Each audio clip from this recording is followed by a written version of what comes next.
Shabbat Shalom. Once again, we give you thanks and we welcome you into our study of the Word. The Word goes forth and accomplishes everything that it sets out to do. We thank you. This is number 10. 10, a number in Hebrew, which symbolizes specifics, and specifics Torah. It specifies very definite things. So we're grateful that we've been able to come into your homes, wherever you are. And we thank you for inviting us, because we invite you into our home as well.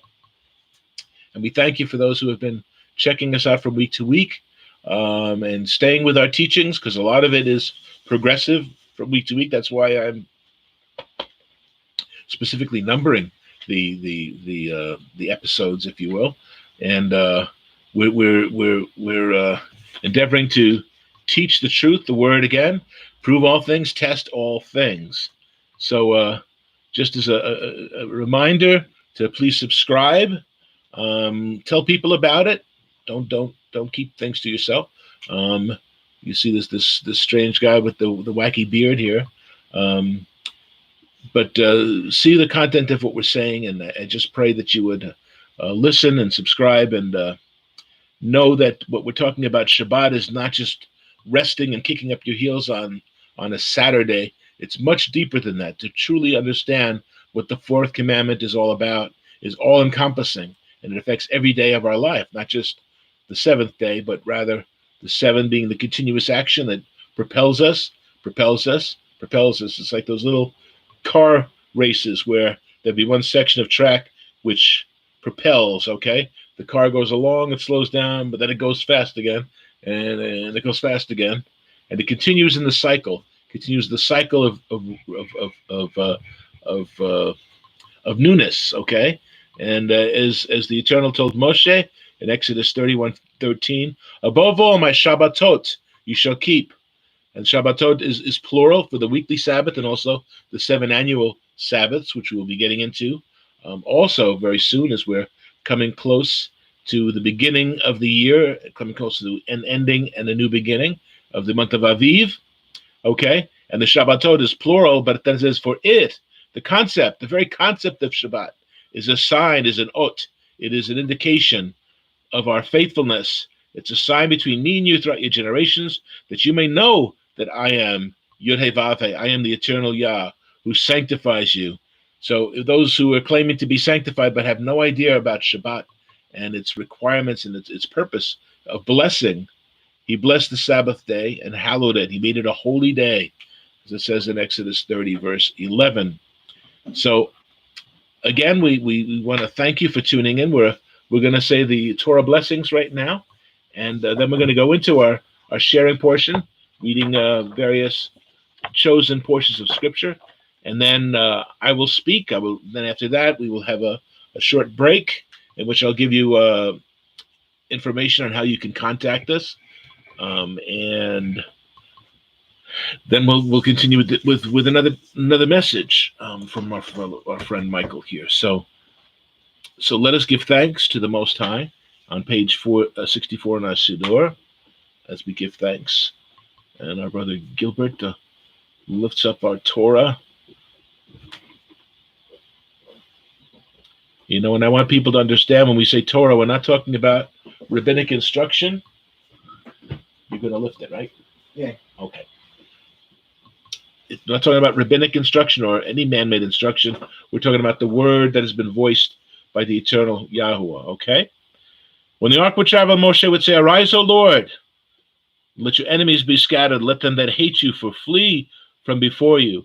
For from Zion shall go forth Torah and the word of Yahuwah from Jerusalem. And together, blessed be he who in his holiness gave Torah to his people Israel.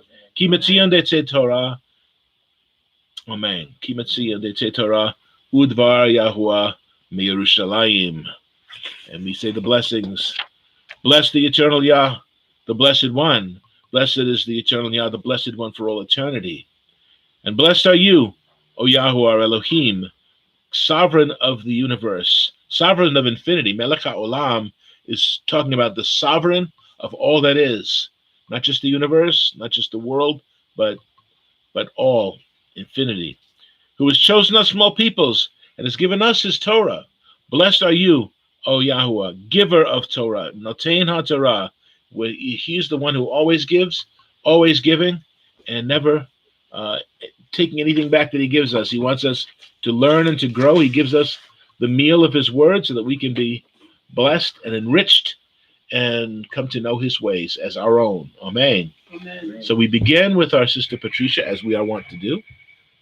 And again, Todah Rabbah for all who are in attendance today. And Patricia, if you would. Shabbat Shalom. Amen. Today's reading is from Psalms 112.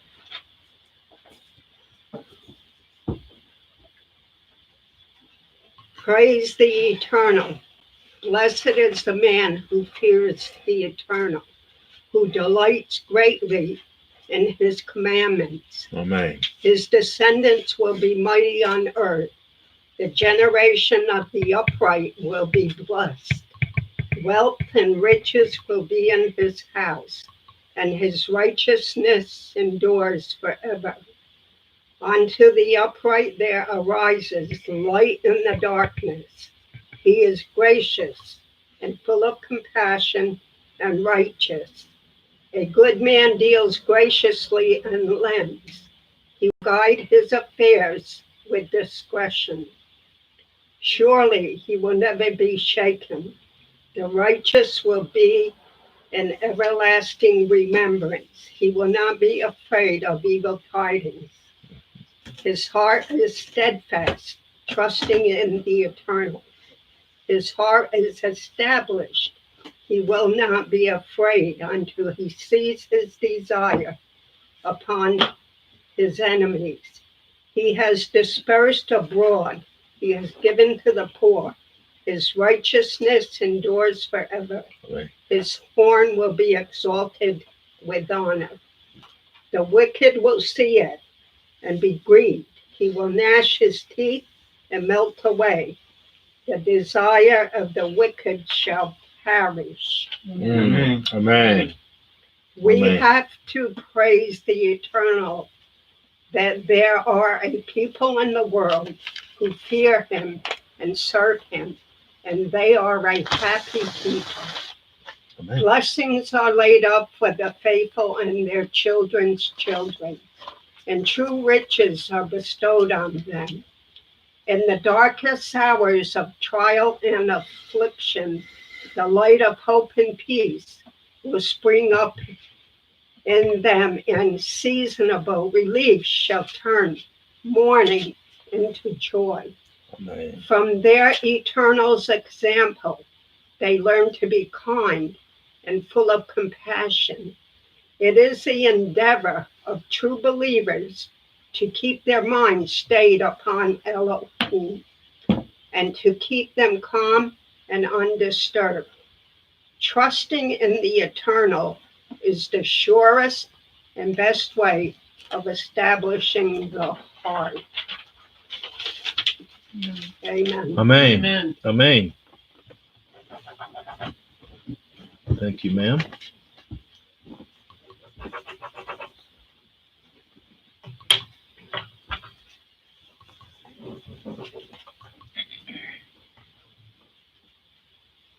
Shabbat Shalom once again, everyone, Shabbat Shalom. as we come once more to spread the good news to the entire world Amen. that Messiah is Lord and King of all.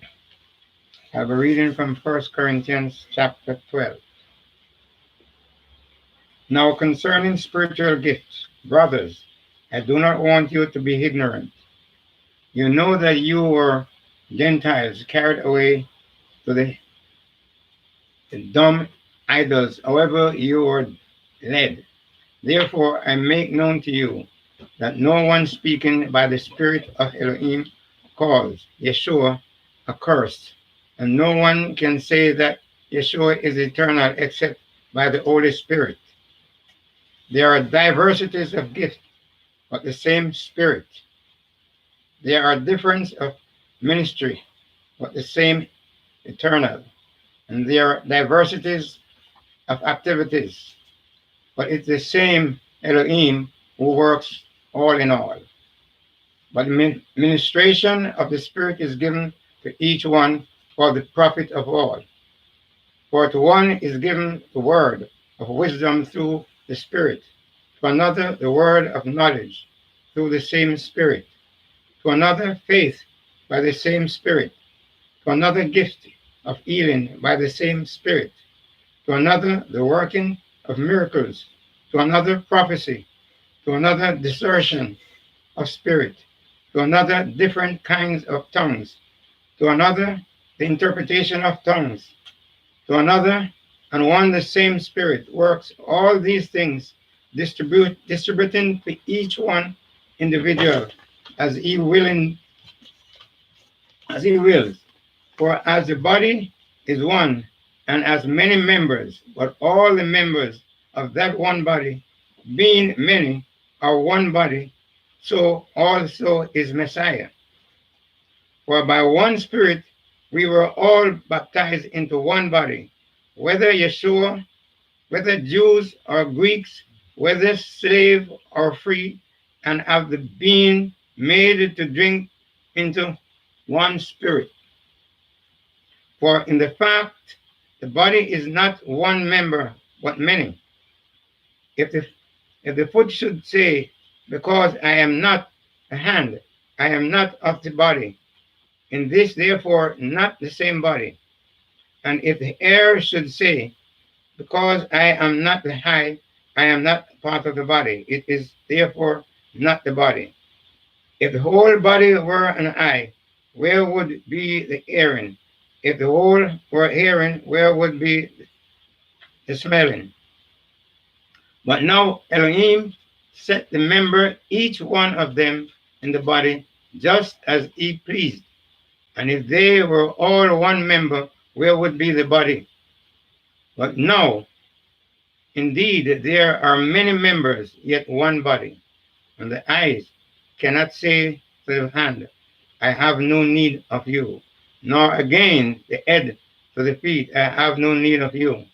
No such member, rather those member of the body, which seems to be weaker or necessary. And these members of the body, which we think to be honorable, on thee we bestow greater honor, and our unpresentable parts of greater modesty. But our presentable parts have no need, but Elohim compass the body, having given greater honor to the part which lacks it, that there should be no schism of the body, but that the members should have the same care for one another. And if one member suffers, all the member suffers with it. Or if one member is honored, all members rejoice with it. Now you are the body of Messiah, and remember individually. And Elohim has appointed these in the church: first apostles, second prophets, third teachers, that the miracle, then gifts of healing, helps administration, varieties of tongues. Are all apostles? Are all prophets? Are all teachers? Are all workers of miracles? Do all have gifts of healing? Do all speak the tongue? Do all interpret? But earnestly desire the best gift. And yet I show you a more excellent way. Messiah is the key. And we, as member of Messiah, when a seed is being planted, it is dead. Messiah, he died for us. When he died, he distinctly returned as a new creature. When you plant a corn, when it germinates, it will be corn. So each of us, as members of the body, we all have our work to do. Once more, I give you all honor, glory, and praise in Messiah's name. Amen. Amen. Amen. Amen. Amen. And of course, the more excellent ways continued in the next chapter, 1 Corinthians 13. Amen. All right, greetings, everyone. Amen. My reading today will be from the book of Hebrews. The book of Hebrews. I'll be reading chapter 4 in regards to Shabbat, but understand that the context actually begins in the previous chapter, chapter 3, verse 7. But for time's sake, we're going to start and read from chapter 4, verse 1. But just understand that the context, what I'll be reading from, actually starts in chapter 3, verse 7, in regards to Shabbat. Chapter 4, verse 1, book of Hebrews. Therefore, since a promise remains of entering his rest, this is the ceasing regarding the seventh day. Let us fear lest any of you should fear to have come short of it. Right there, we're not talking about cessation from activity, from laborious activity because you're tired. But in regards to, as we'll see as we continue, in regards to what being disobedient. For indeed, the gospel was preached to us as well as to them. The gospel was preached to those in the wilderness, right? Not for spiritual salvation, but of course for salvation from Egyptian bondage to now have their own land. But the word which they heard did not profit them, not being mixed with faith in those who heard it. There's a connection with Shabbat, ceasing, resting, and regards to faith, being mixed with faith. For we who have believed, that's having faith, do enter into that rest. Again, that's not cessation from laborious activity, as he has said. So I swore in my wrath, they shall not enter my rest, although the works were finished from the foundation of the world. Again, there's a separation there in regards to activity of laborious work, or not, of work, because laborious. The Eternal does not do laborious work. He doesn't get weary, but he's making a separation there in regards to, say, activity and the distinction regarding ethics, as we'll see as we continue. For he has spoken in a certain place on the seventh day in this way. The seventh day, this is the Shabbat. For Elohim God rested on the seventh day from all his works. And again, in this place, they shall not enter my rest. Since therefore remains that some must enter it, and those to whom it was first preached did not enter because of what? Disobedience. Here we have right now, in regards to the context of Shabbat, in regards to disobedience. This is the context that he's talking about in regards to they should not enter into my rest because of what? Misbehaving. Not the rest in regards to a cessation from a laborious activity because you're tired. Verse 7. Again, he designates a certain day, saying in David, today, after such a long time, if you will hear his voice, do not harden your hearts. Hardening your heart is a sign of obstinacy, of rebellion, disobedience. For if Joshua, right, this is Joshua who led them into the promised land, had given them rest, a ceasing from, leaving from, of course, Egypt and going now entering into the promised land. If Joshua had given them rest, then he would not afterward have spoken of another day. This is regarding David. Now, David, of course, came far hundreds of years after Joshua, but yet David is talking about in regards to hardening the heart, in regards to disobedience, in the context of Shabbat. That's what's going on here in Hebrews chapter 4. And we'll see as we continue even more. Therefore, there remains and it says here in the King James here, in the James, a rest of the people of Elohim God. The word there, rest, is sabbatismos, a keeping of the Sabbath. And here it's in regards to an ethics, as we continue, verse 10. For he who has entered into his rest, Elohim's rest, God's rest, has himself also ceased from his works, as Elohim did from his. But we've already seen the context here is in regards to what? Hardening of the heart and disobedience. That's the ceasing. The Sabbatism was the ceasing from disobedience and the hardening of the heart. Rebellion having a stiff neck. Continue. Verse 11.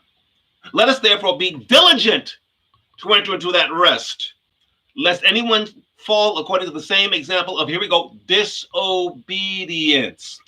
Disobedience. We're not again talking about resting from laborious activity, but in regards to obedience / disobedience. Continues, verse 12.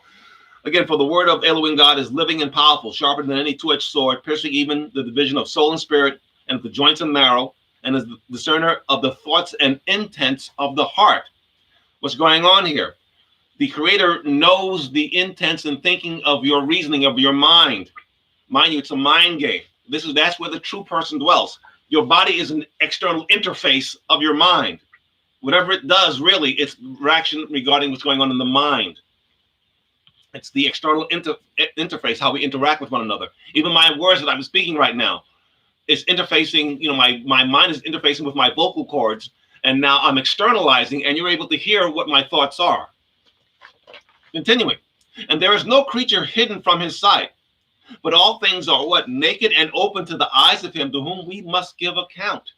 He says, look, I know what you're thinking. Don't think I don't. I know exactly what you're thinking. I know what's in your mind. And we know from Proverbs 23:7, as an individual thinks in his soul, so is he. His heart might say, his words might say this or that, but his heart is far from you. His thinking is mine. We know from the book of Ephesians 3:16 and 17, that the inward man of the soul, of the heart, matter of fact, in 1 Peter 3:4, right, the hidden person of the heart, the hidden person, the true you. Your arms and legs are not you. The mind here, the mind where it dwells here, is actually the you. But continuing. Again, so he knows our thoughts, he knows our thinking.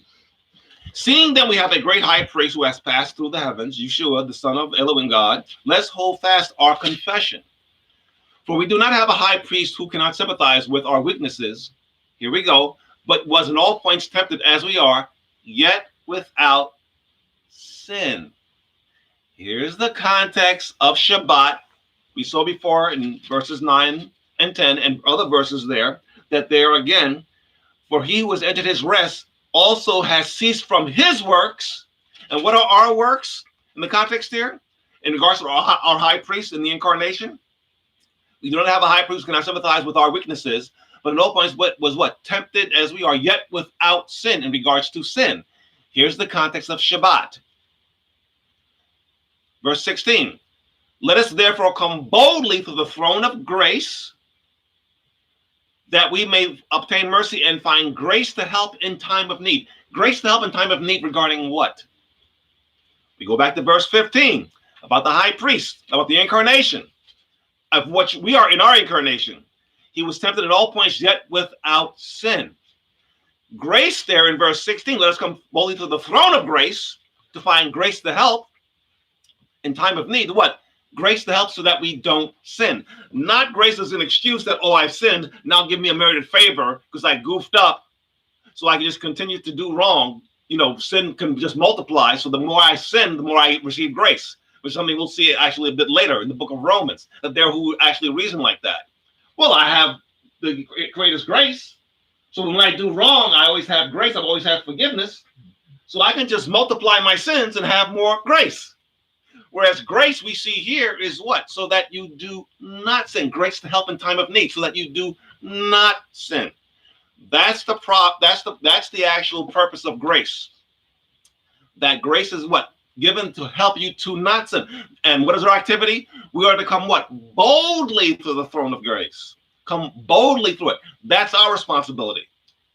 There's there's an awareness that, hey, I need help here. I'm in trouble. I need to go and I need to have help, rather than just let me just chill and just relax. I have my rest, my Sabbath rest, and I do nothing. JC there, come over here and just take care of me. I'm going to do nothing to come to you. And we know that coming to the throne of grace is approaching that way of holiness and righteousness. We know that. So again, in regards to Shabbat, we saw in regards to faith not being mixed with faith. Faith is involved in Shabbat. We saw here grace is involved with Shabbat. grace to help in time of need regarding sin. And we know that Shabbat, verses 9 and 10 of chapter 4, regards to that we cease from our works as the eternal, of course, ceased from his. So we see here again, ladies and gentlemen, the context, Hebrews chapter 3 from verse 7 and all of chapter 4, all of that context there, that quote unquote rest, that ceasing, that stopping, we saw in regards to rebellion, hardening of the heart, and disobedience. That's the context of Shabbat. Don't think Shabbat is just that, oh, it's a day that, I just rest and I just relax and I do nothing and, no responsibility, no requirements, no nothing. It's a day in regards to dealing with issues in regards to disobedience, hardness of the heart, faith, and of course, grace. We come to help us to cease from sin. So, yes, thank you, brother. That's the reading for today. So, again, Hebrews chapter 3 and Hebrews chapter 4. You want additional information about Shabbat in the New Testament? Give a real specific definition and responsibilities and what it is. Hebrews chapter 3 and Hebrews chapter 4 regarding Shabbat. Thank you. Amen. Amen. And isn't it wonderful that we have a teacher, a great teacher, to show us the way? Messiah did not sin. He accomplished all. He led the example for all. And as a teacher to his students, expects the students to catch on after a while, right? After a while, after he keeps showing us, he wants his students to catch on. Oh, excuse me, I've been teaching you the same stuff. We're going to see this in the book of Hebrews. By now you should be teachers, but instead you need to be baby bottle fed still. So we're going to go into an interesting study, which is that in this day, in this age, we hear a lot of stuff, and I'm part of that stuff. But you have to determine, as it says in Thessalonians, was it 1 Thessalonians 5:21, to prove all things, to test all things, that which is good, hold on to it. Hold on. I think of the urgency of that holding on, as Messiah in his ministry with the woman with the issue of blood clung to the tzitziot of his garment, tenacious, working away through the crowd to grab hold. If Yeshua, if salvation is passing through, we can't say, well, I can't get over to him. He's too far away. Next time around, I'll be right there. No, we can't have that mindset. That's a lazy mindset. We have to be actively desiring him. My heart pants for him, like the deer pants for water. That's a passionate love. And the Eternal desires us to be passionately in love with him because he is passionately in love with us. The passion, we think of the term passion, it's generally referring to what happened at Calvary, what happened at Golgotha, the place of the execution stake. So my message today, and again, thank you, brethren, for all timely messages, and each one of you touched on some element of what I'll be speaking about. And we usually do that unintentionally, but it's still the consistency of the word being proven time in and time out. But this is about being teachable. We need to be teachable. Yeah, I've been a believer for 30 plus years. It's little or nothing that you can tell me that I don't already know. Well, if that's your attitude, I feel bad for you, okay? Number one, you're being arrogant. Number two, we have to be teachable. We need to learn from each other. We need to listen to the word, prove all things. If what I'm saying does not register, test it. You know what? It could very well still be true, and it's you that might need to adapt a new approach or a new perspective. So, and also that he teaches us many things, including to count our days. So we're going to look at some interesting ideas today about the idea of the subject of teaching, the subject of learning. I go first off, as you know, I want to do a lot of scriptures here. And the scripture, Davar Yahuwah, is the main preacher and teacher for the day. We just, we're like crossing guards, I'm not wearing my crossing guard uniform today. And you might notice I'm a little, it's a dark, overcast day and it's raining. So I might not be as illuminated as I am in the past. I got the windows here, the curtains are up or whatever. So, I'm here. If you can't really see me, I'm here. So the book of Yaakov, and I prefer to say Yaakov than James, and I'll get this out of the way right away, because Jimmy was, we get the name James from King James, who decided that he should remove all the Jacobs in the New Covenant, the Brit Chadashah, and insert Jimmy in there. So Yaakov is the book. In fact, even in the Greek, the word is Yaakov. It is not Jimmy or James. So anyway, got that out of the way, okay? Pet peeve number 1, okay? That's cast aside. Now, the book of Yaakov, the first chapter, verse 19, good advice. Listen to this.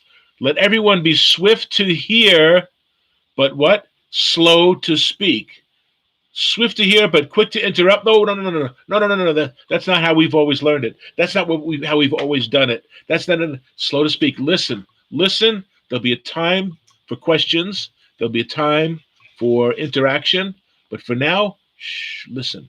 Be swift, eager to hear, and slow to speak. There's an old saying. It says, those who can do, and those who can't teach. It's a pejorative teaching on teaching, that it's very cynical on the profession, and those who treat teaching as a mere vocation rather than a calling. And in many cases, it needs to be. Say, a lot of people resort to teaching. A lot of people resort to the ministry because they can't do anything else. They can't put bricks together and build a home. So wait a minute, I can make real dough by getting on YouTube and weaponizing my website here and just shake you guys down. If you're not sending cash to me, you're obviously all going to burn for eternity. That okay? So you got my point, okay? Teaching is a calling. We need to. It's not just something that we do because we can't do anything else. It's a calling. So the premise of this teaching, this saying, is to expose those who instruct us on subjects and ideals that is above them and which they themselves are incapable of doing themselves. Another old saying is, if you don't have talent, be a critic. And a lot of people like to do that. They'll look and they'll check out YouTube videos, and as soon as somebody says something that you're not 100% with, boop, I can switch to somebody else. Click. So I can be a critic. I don't have to be a preacher or a teacher, but I can be a good critic. I can just silence and go on to the next. And you might already have done that, and I might be speaking to an empty seat right now, but I'm praying that the word goes forth and it will accomplish what it needs to do. And we just want to be vessels that are trying to be reliable, and the greatest ability is our availability to communicate with the brethren, and so on. So a true teacher serves as a conduit and must teach based upon what they have learned or mastered. In fact, only those who can should teach, not those who can't teach, but those who can, teaching from that position. I'm going to look at the book of Exodus, Shemot, chapter 24, verse 7. This is a saying that we hear, and it's usually referred to in the pejorative, that those Israelites said they could do it, and they really couldn't do it. They should have kept quiet. But the word says, Kol asher deber Yahuwah na'aseh vanishma. All that the eternal Yah has said, we will do, and we will be obedient, or we will obey. So we will do, and then we will obey. So they usually switches. We will do, and we will understand, because the word vanishma has the word shema right in it. Shema, which means to hear, listen, understand, as well as to obey. So there's a sense of obedience, but there's a sense of understanding that's, I think, more paramount to this context. And we will do. So in other words, the actions of obedience precipitates the full understanding of things. Well, I'll keep Shabbat once the jury is back. We're going to deliberate. We're going to do it when I fully understand it. Then I might want to. Well, that's not how it works. In Shemot, the people says we will do, and as we do, as we continue to do our on-the-job training, we will get the full understanding and comprehension. We learn by doing. We always learn by doing. Otherwise, it remains theoretical. And all these theories, unless they can be reproduced in a laboratory setting or in a setting conducive to proving your point, it stays theoretical. It stays ethereal in the ether somewhere. It's not provable. So again, prove all things, test all things. Acts, the 15th chapter, presents a dilemma of reaching the nations. There were those who were previously rabbinically trained that unless you were physically circumcised, you could not possibly uh, receive the salvation of Yeshua and his atoning work. Okay? So this dilemma caused a little bit of a confusion. Rather than circumcision, which requires no further continuous action or ethical commitment on their part, they are given basic instructions requiring physical purity, and then acknowledge that Moshe has been throughout many generations. I'm quoting from this. For many generations, those who preach him, when we preach Moshe, what are we preaching? We're preaching Torah. In every city, being read in the synagogues every Shabbat. So teaching is accessible. There was a time when the eternal Yah winked at certain things, but that time is over. We are without excuse. We have to avail ourselves of pure teaching, pure, unadulterated teaching, instruction. That's what Torah is. We are to receive Torah and express Torah in our lifestyle. And unfortunately, that's becoming less and less the standard of the true believer. We tend to make it up. We tend to excuse ourselves. And again, as Michael was saying, another pet peeve besides King Jimmy is the idea that grace is unmerited favor. Something we don't get, we don't deserve. We're going to get it anyway. The chocolate cake is going to be there anyway. Whether you behave yourself or act like a spoiled brat, you'll get your chocolate cake. However reluctant, you'll get it. Well, we see that grace is actually a disciplining factor that empowers you to behave yourself. So again, these believers that are coming into the faith, they needed to observe ritual. And say, well, why are these? They abstain from blood and strangle animals and fornication. What are these? They are basic ritual commandments that indicates to the community from these individuals that they're serious about what they're studying, and they will learn week by week. They will learn at their own pace, and again, the results will be forthcoming. So don't be easily distracted. Pay close attention and take heed, is what this is saying. Yeah, okay, we're not going to make things simple. Again, the false definition of grace. Just open up the door and let all who are come, and your brethren, you'll be received as brethren. No, there had to be a process. Salvation is a process. Grace leads us in this process. And again, we need to be eager to be instructed. Luke, the Gospel of Luke, chapter 11, verse 1. Luke 11, verse 1 says, as Messiah was praying in a certain place, when he ceased, and again, the idea of Shabbat, right? He ceased. When he had ceased, says that one of his Talmudim said to him, Adon, please teach us to pray, as Yochanan taught his Talmudim. So this is one of the Talmudim of Messiah who remembered Yochanan HaMatbil, John the Baptizer, teaching his disciples. We usually think of these movies where John the Baptist is just like raving like a lunatic at the Jordan. But he was a teacher. He was a teacher. He taught his Talmudim how to pray. He taught his Talmudim how to live Torah-based lifestyles. That's always left out. We always have this madman screaming in the wilderness. Taught his disciples, his Talmudim, didasko, which is the root of the word didasko. And again, when we think of being didactic, we think of being strictly taught. Those who are independent thinkers, they refer to themselves as being autodidactic. In other words, I'm self-learned, I'm self-taught. That's autodidacticism, okay? So the root of this word is to learn. So teaching with the idea of somebody on the other end learning. A lot of people enter the profession with just teach and pick up your check, or congregations teach according to your little catechism and brainwash and indoctrinate people in what this organization, not necessarily the body of Messiah, has been teaching over the years. And if you do a careful study, you'll see that it's a lot of these congregations are not even teaching accurately. So again, the idea of teaching is the idea of the purpose of teaching is to learn. When somebody teaches, we should seek to learn. So why is Messiah asked this? Teach us to pray. Well, even on the carnal level, they must have been so impressed by his technique, right?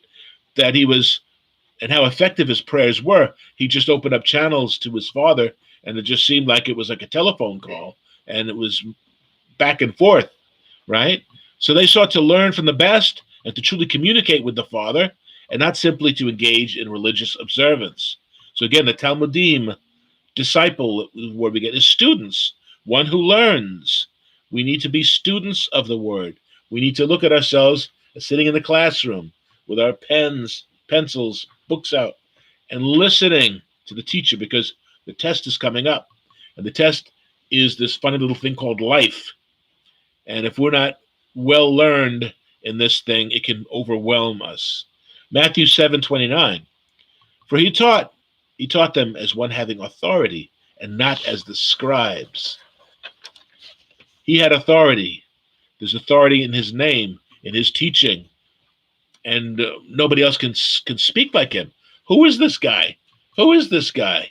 And there are scribes and Pharisees saying, hey, wait a minute, you're not even 50 years old. How do you have all this knowledge? How do you have all this understanding?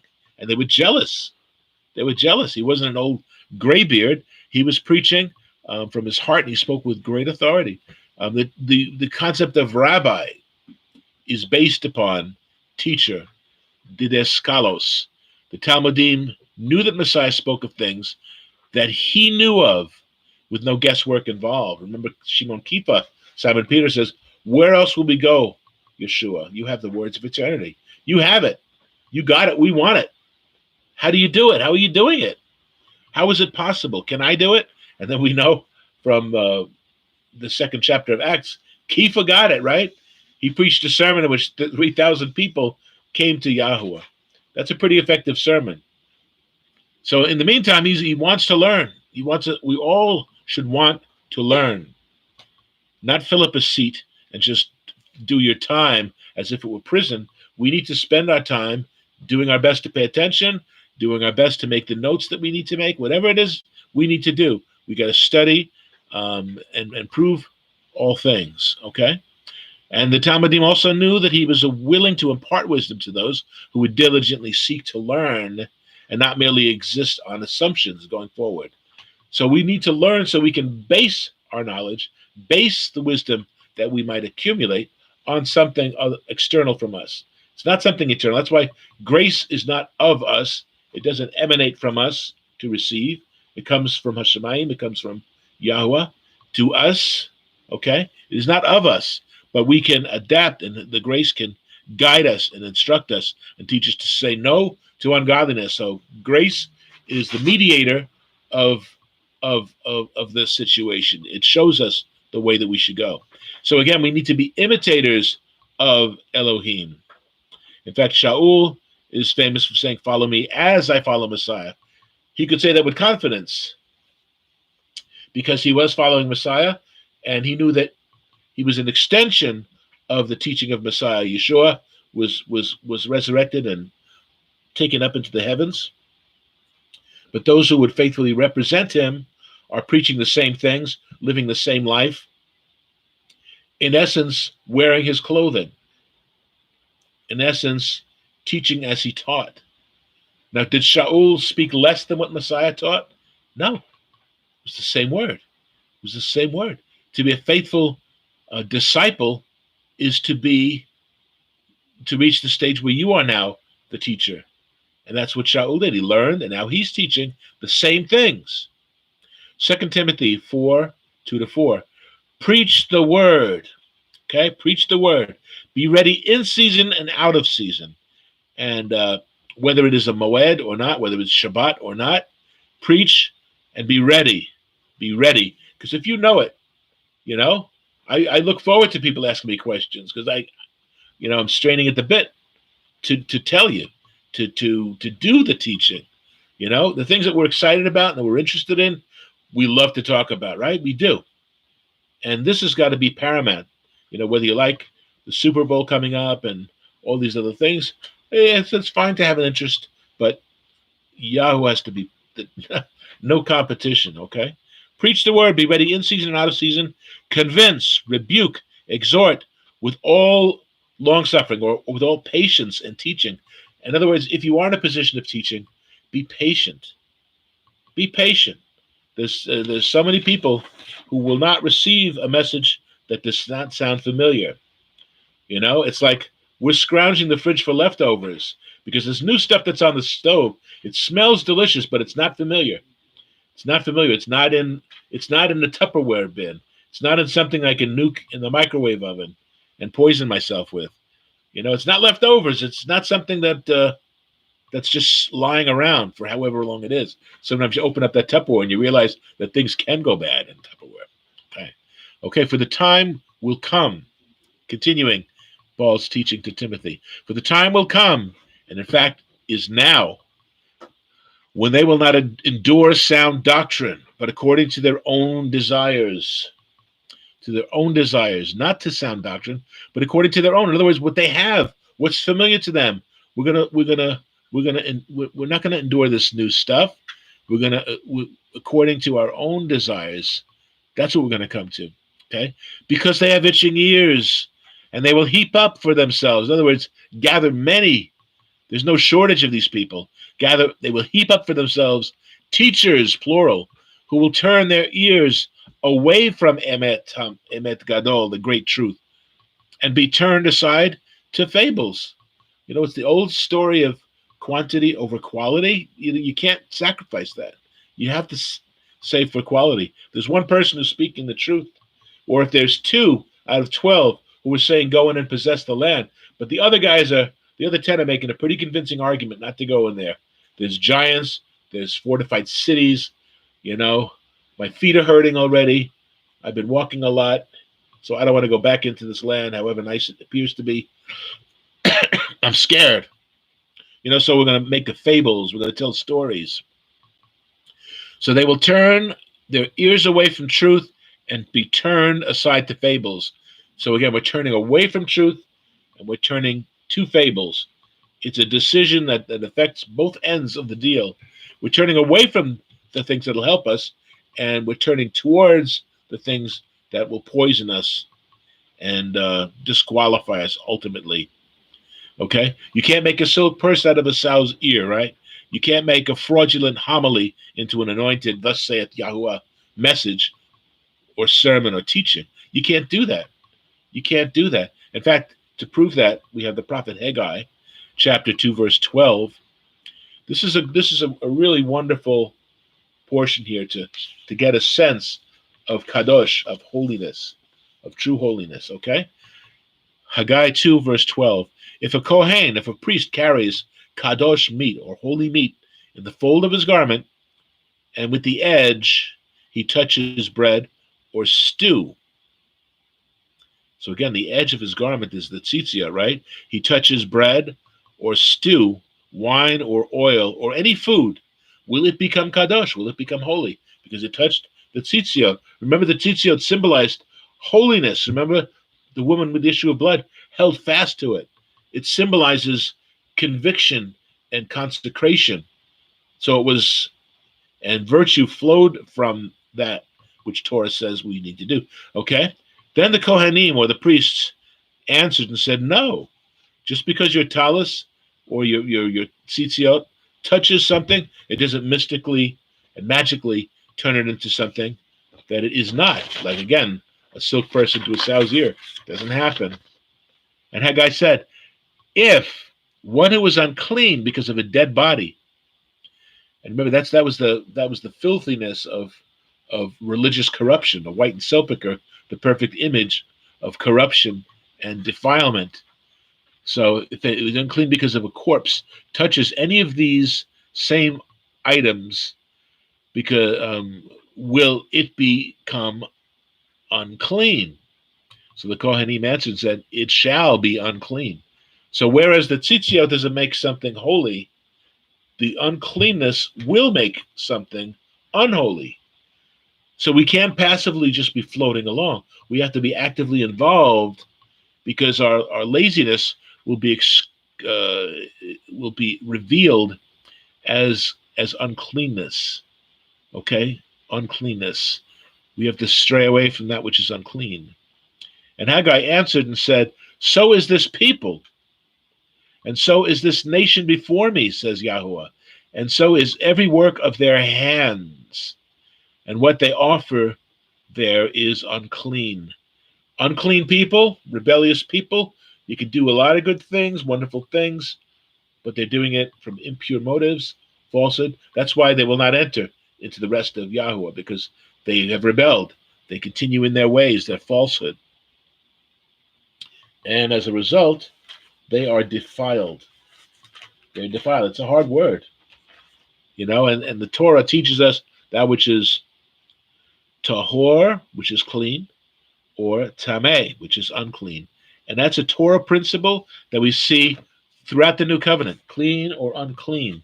There's meats, there's foods, there's behavior that's clean or unclean. I'm going to continue in 2 Peter chapter 2, Kifa number 2. So remember that portion in Haggai chapter 2. It's very clear about consecration and defilement, clean and unclean. Kifa says, but there were also false prophets among the people, even as there will be false prophets among you. And currently there are, unfortunately, who will secretly bring in destructive heresies, even denying Adon, even in denying the Lord who bought them. Remember, they no longer belong to themselves. They've been bought at a great price, right? They will even deny the Eternal who bought them and bring upon themselves swift destruction. It's not that Yahweh is pouring molten lava over their heads. It says they're bringing it on themselves, swift destruction. And many will follow their destructive ways, blind leading the blind, both fall in the ditch. The ditch is symbolic of the grave and Sheol. You can't say, well, so-and-so told me. Yeah, but you should have checked for yourself. You can't rely on man to be your guide. Those, especially those men who are lived by compromised standards, that's not going to do us any favors. We're going to see that as we go along here. Many will follow their destructive ways, because of whom the way of truth, the derech emunah, will be blasphemed. And the way of truth will be blasphemed because of their destructive ways. It's a compromise of massive proportions. It changes lives. It destroys lives and families. It does its work. That's what it's intended. Destructive heresies, when they're correctly administered, will destroy. So it's not like saying, oh, it was a destructive heresy from its outset. So it actually was fine. Just like Messiah in Matthew, when he's talking about Torah, he says, you hate a brother without cause, that will build upon itself, and you'll eventually kill him. Or the lust will eventually lead into adultery. So we need to nip it in the bud at the initiation point and walk away, and overcome evil with good. Okay? By covetousness, they will exploit you with deceptive words. And that goes back to Matthew 24. What's the first thing Messiah tells the Talmudim? They're saying, well, what is going to be the sign of your coming? He says, make sure no one deceives you. So this is the very beginning of his discourse on Mount Olivet, right? The covetousness, they will exploit you, and with deceptive words. They'll rip you off financially, morally, and every which way imaginable. For a long time, their judgment has not been idle, and their destruction does not slumber. It's coming, boys. It's coming, girls. If we are enjoying destructive heresies and painting on the front like a whitened sepulcher, well, this is the gospel. We're talking about the Lord, after all. We're talking about good things, after all.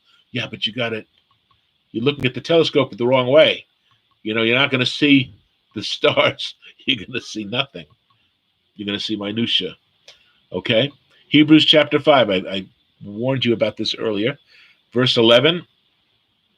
Concerning Messiah, we have much to say, and it is hard to explain. Now, why is it hard to explain? He wants to tell him much about Messiah, but it's it's hard to explain why, because he can't find the right words, he can't find the right teachings, the right verses. No.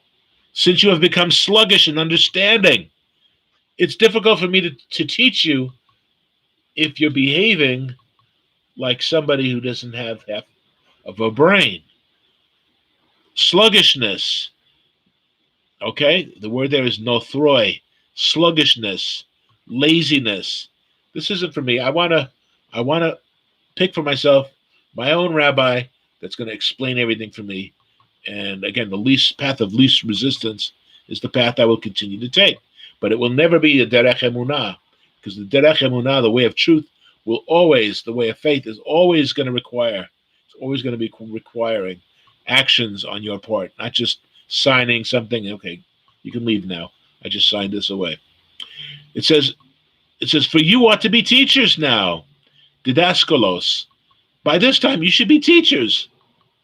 But again, you have need for someone to teach you, didaskein, the basic or the rudimentary elements of Elohim's revelation. See, he wants to talk about Messiah.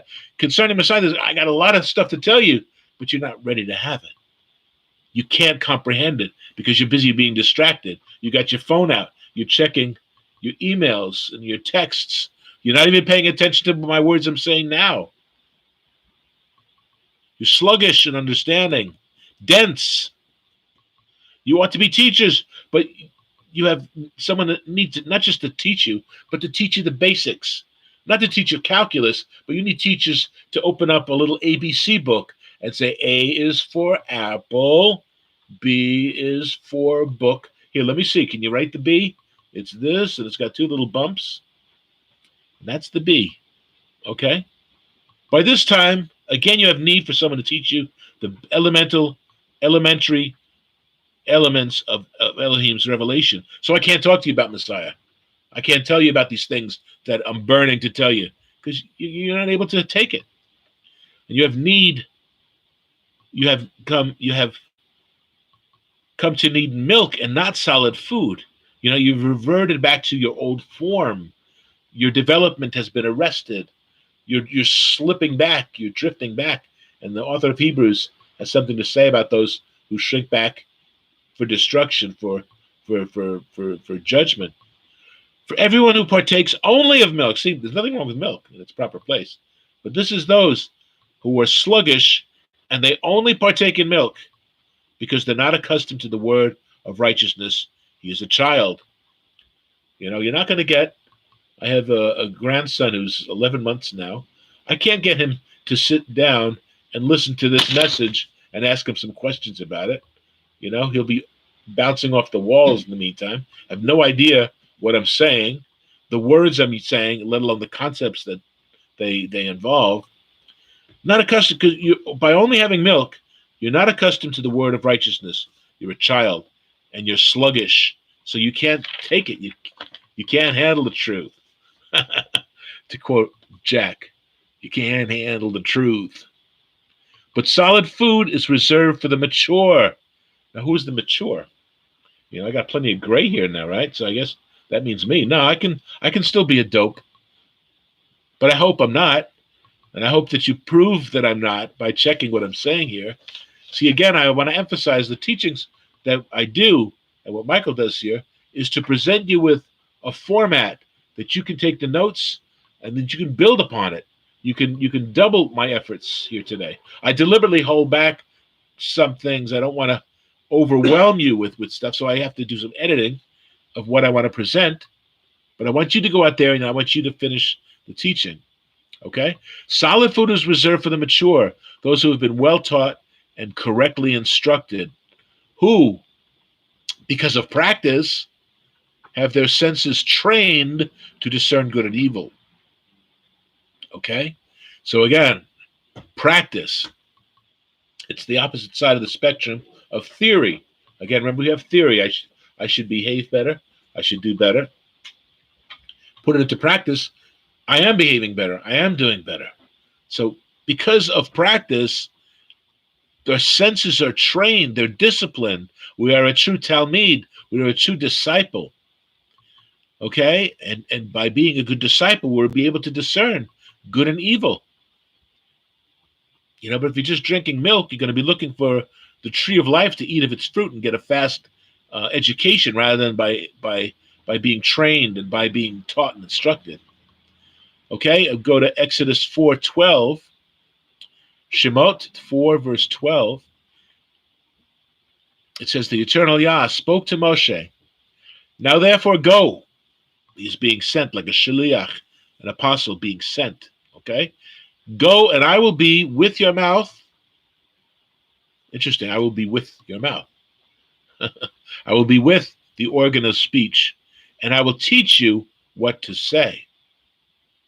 I will be with your mouth, and I'll teach you what to say, how to say it. Don't worry about it. I will be with you. Now go. Just like go in and possess the land, this time is go to where I instruct you to go, and teach what I instruct you to say. Leviticus 10:11, he gives us a Torah so that you may distinguish between holy and unholy, between unclean, tameh, and tahor, that which is clean, and that you may teach the Bnei Yisrael, the children of Israel, all the statutes which Yahweh has spoken to them by the hand of Moshe. Moshe Rabbeinu, we refer to him as Moses, our teacher. The Torah is the foundation of the Tanakh, right? So there's a reason why we are learning it, right? We are learning it so that we can teach it. We are learning it so that we can teach it. We don't learn it so that we can put it on a shelf somewhere. We're learning it so that we're ready to go, ready to be sent, ready to do, ready to discern between clean and unclean, holy and unholy, so that we can teach. We can teach all the statutes of Yahweh, all that he has spoken, by the hand of Moshe, by the yod of the great Moshe. 1 Samuel 12, Samuel says to the people, do not fear. You have done all this wickedness. And he's spoken about the past, not some of the wickedness sprinkling through. It's done. You have in the past, just like Paul, when he says, and such were some of you. Okay? So this is Samuel saying the same basic thing. You have done all this wickedness in the past, not presently. Yet, currently, do not turn aside from following Yahweh. So in other words, continue in the way that you are now, but serve Yahweh with all of your heart. No divided allegiance. He doesn't need any fair weather friends, okay? And a lot of us are out there who with a cheap and grace message and saying, well, he'll excuse me. He'll forgive me this once.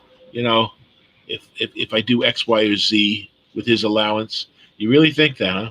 You really think that's cool, right? Tempting the Lord who purchased you and decided to set you free. Well, let me go back to Egypt for a while, because I got to tell you, the food in Egypt.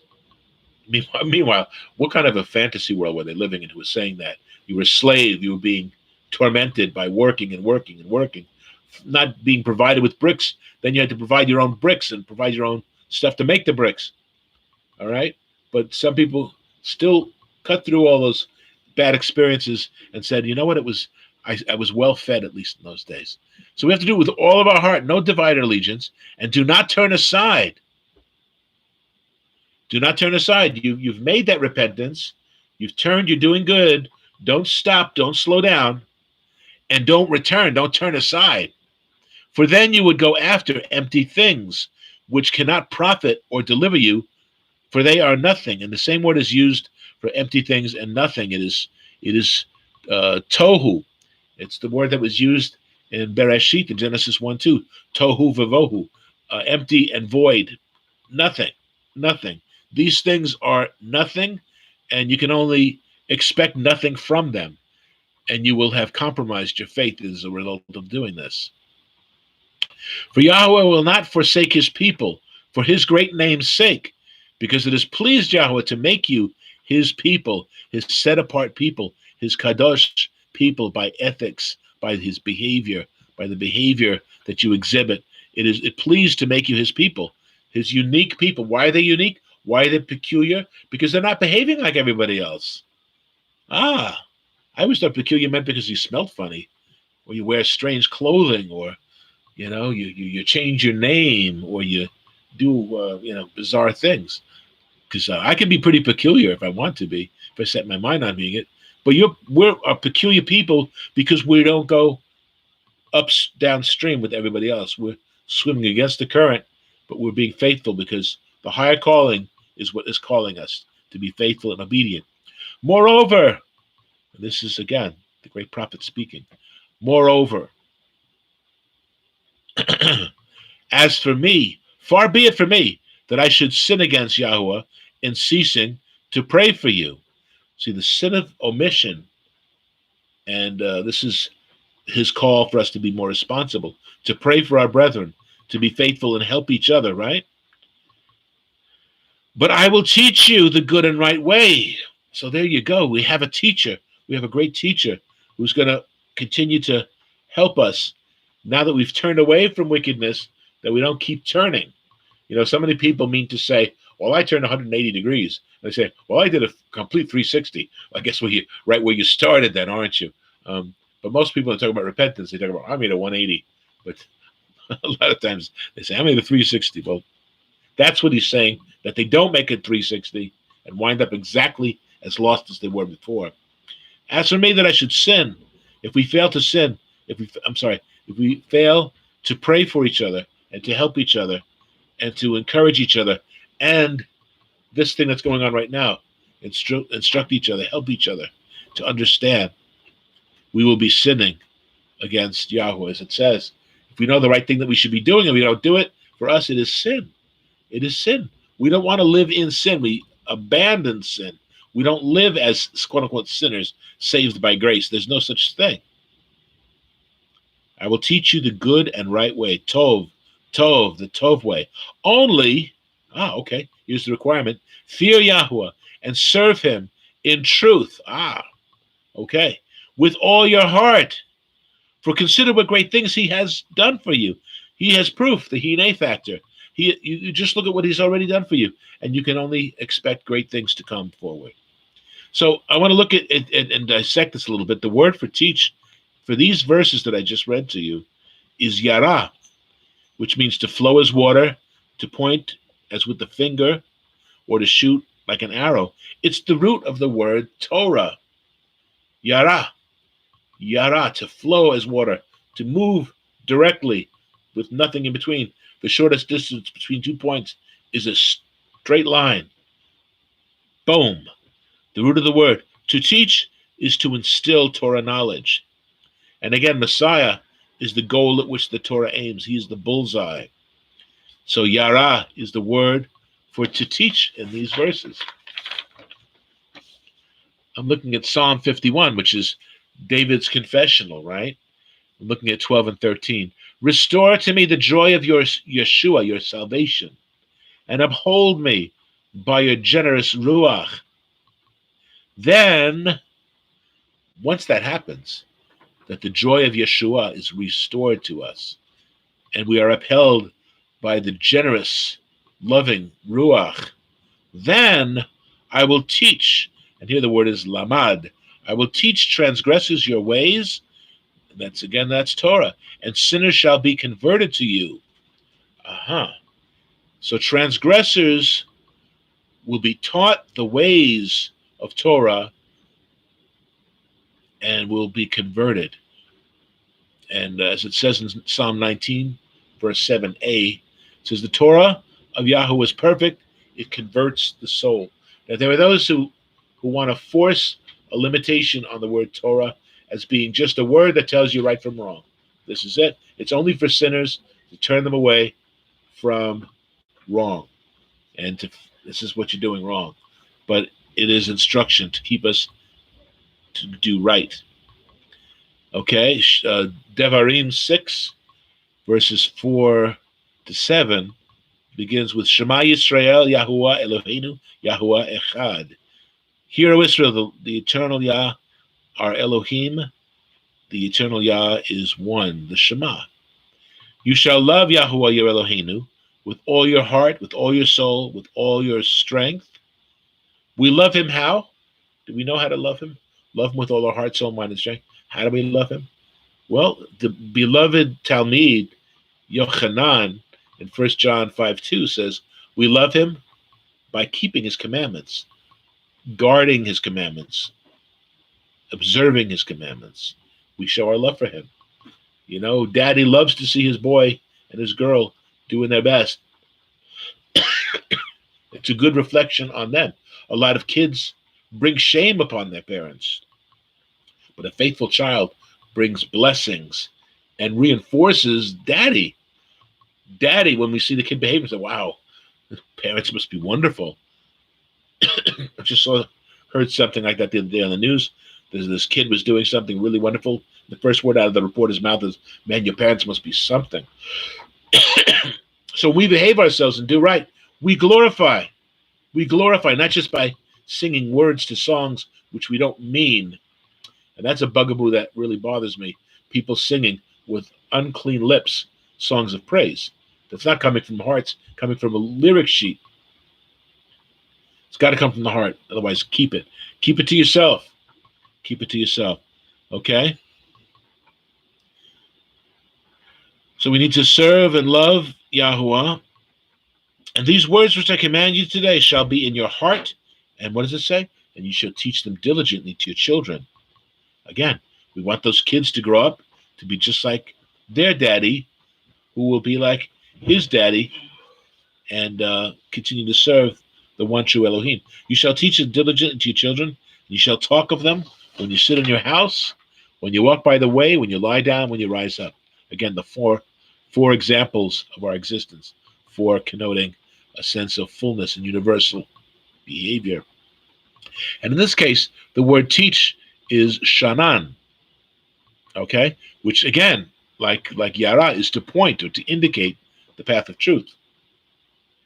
So to teach is instructional. It is vital for our salvation and the quality of life that we have the opportunity to live. I'm looking at Psalm 90, verse 12. And again, I made a reference to this as I began about numbering our days. Limnot Yamenu Kain Hoda Navi Levav Chachma. Okay.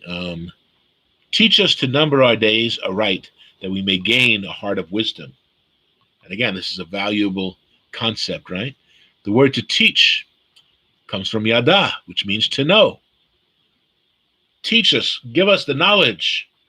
Help us to have this essential knowledge of numbering our days so that we may gain a heart of wisdom. And the word for gain is navi, and navi is where we get the word prophet from.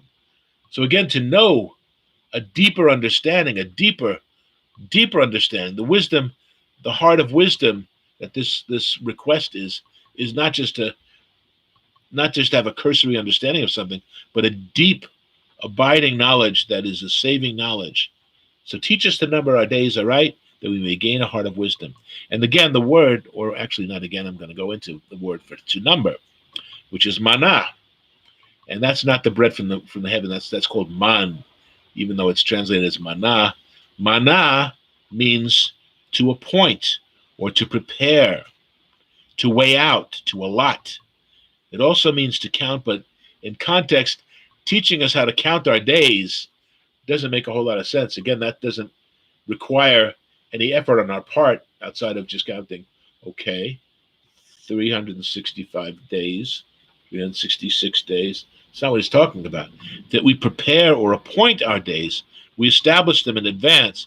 We need for Yahweh to teach us so that we can teach others, and his teachings, yada, which is based on knowledge, and to know, is to know what is being taught as it affects every single day of our lives. And that's what this verse is talking about. The yada, to know what we need to know, and to number our days each day. What will your life bring? Is a good question to ask yourself. What will your existence bring? And this is one of the fundamental questions philosophically that we ask ourselves. What is life about? What does it mean to me? What does my life mean? What how am I living in a vacuum, or am I actually, what can I do to help somebody? What will each day to come bring to your life? Will it bring blessings or sorrow? Before we were talking about blessings and happiness, it's the same word.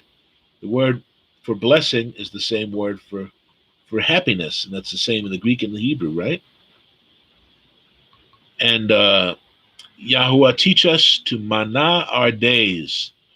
And how do we do that? How do we prepare our days? How do we appoint our days? And we see throughout the book of Yonah, the book of Jonah, Yahweh teaches Yonah by what he has prepared and what he has appointed for him. Remember, Yonah had his own idea on what was appropriate behavior for him. He wanted to abandon ship, right? So what does the eternal Yah do? He prepares for him a big fish, right? That fish was prepared or appointed for him for that event of teaching, for that teaching tool. Yahweh must always lead the way through teaching. Torah is the way. And Psalm 119, 105, familiar verse, but understand it's Psalm 119, 105. Your word is a lamp for my feet and a light to my path. We learn along the way. Avram learned along the way for years and decades before he was capable of truly being Avraham. He warns us so that nothing should surprise us or overwhelm us, so we must plan our days carefully and circumspectly. We need to not take things for granted, but move within each day. Don't phone it in. Each day has sufficient evil. Each day has sufficient things to keep us busy, sometimes to keep our heads spinning, because there's a lot of stuff going on. He sends different drastic solutions in order to help Jonah fulfill his purpose. As I said, he sends a great fish. He also sends a wind, a hot wind, and a worm to further his journey. These things just didn't happen. He prepared them, manah. He prepared these things so that he would learn. So we all have different instruments that can be used to teach us. I think in my case, he used a club to hit me in the head every so often, but that's me. It might have a different method for you. El doesn't want us to sleepwalk through life, passively waiting for things to just happen to you. He wants us to be prepared. Where problems occur, to keep you always on the defensive. He doesn't want that. He wants us to prepare our days, to equip our days, to lose, when we're on the defensive, we lose our sense of his teaching. Because teaching is forward thinking, moving forward, not backing up, moving forward. If we're being defensive, we're waiting for counterpunch, and we're moving backwards.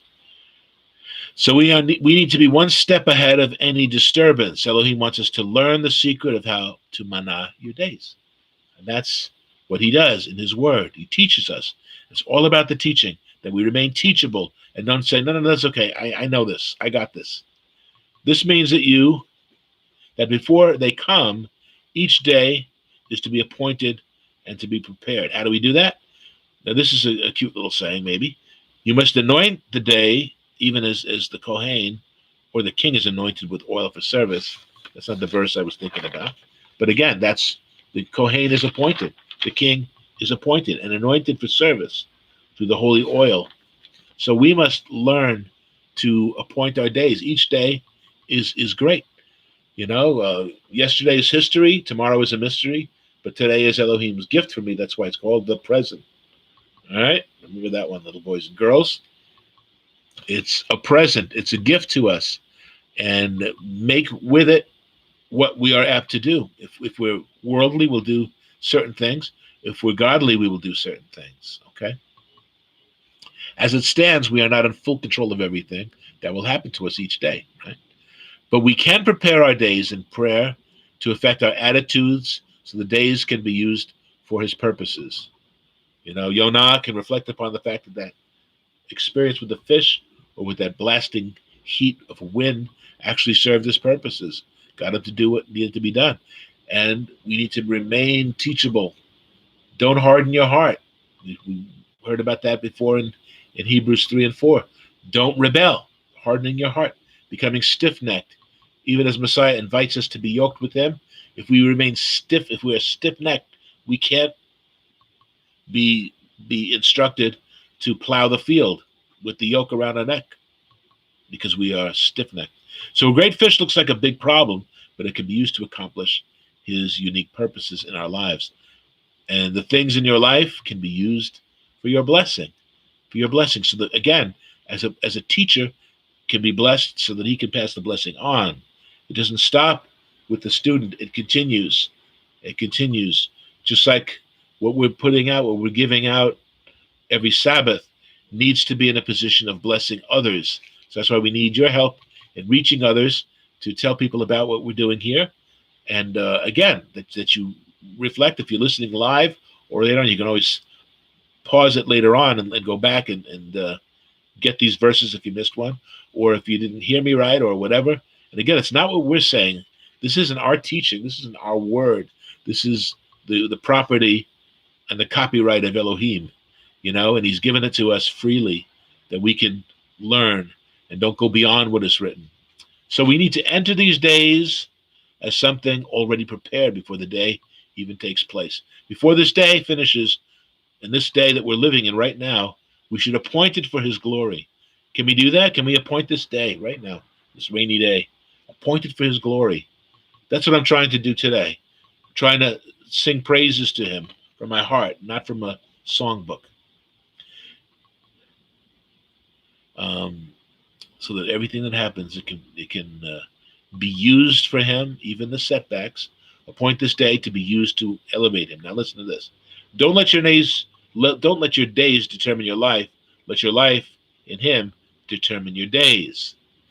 So some people wake up and they're already on the defensive. They're already saying, "Oy, I didn't sleep so great," or whatever. We need to get through that, and just realize that we've been given this opportunity, this present, to move forward, to be instructed, and then to teach others.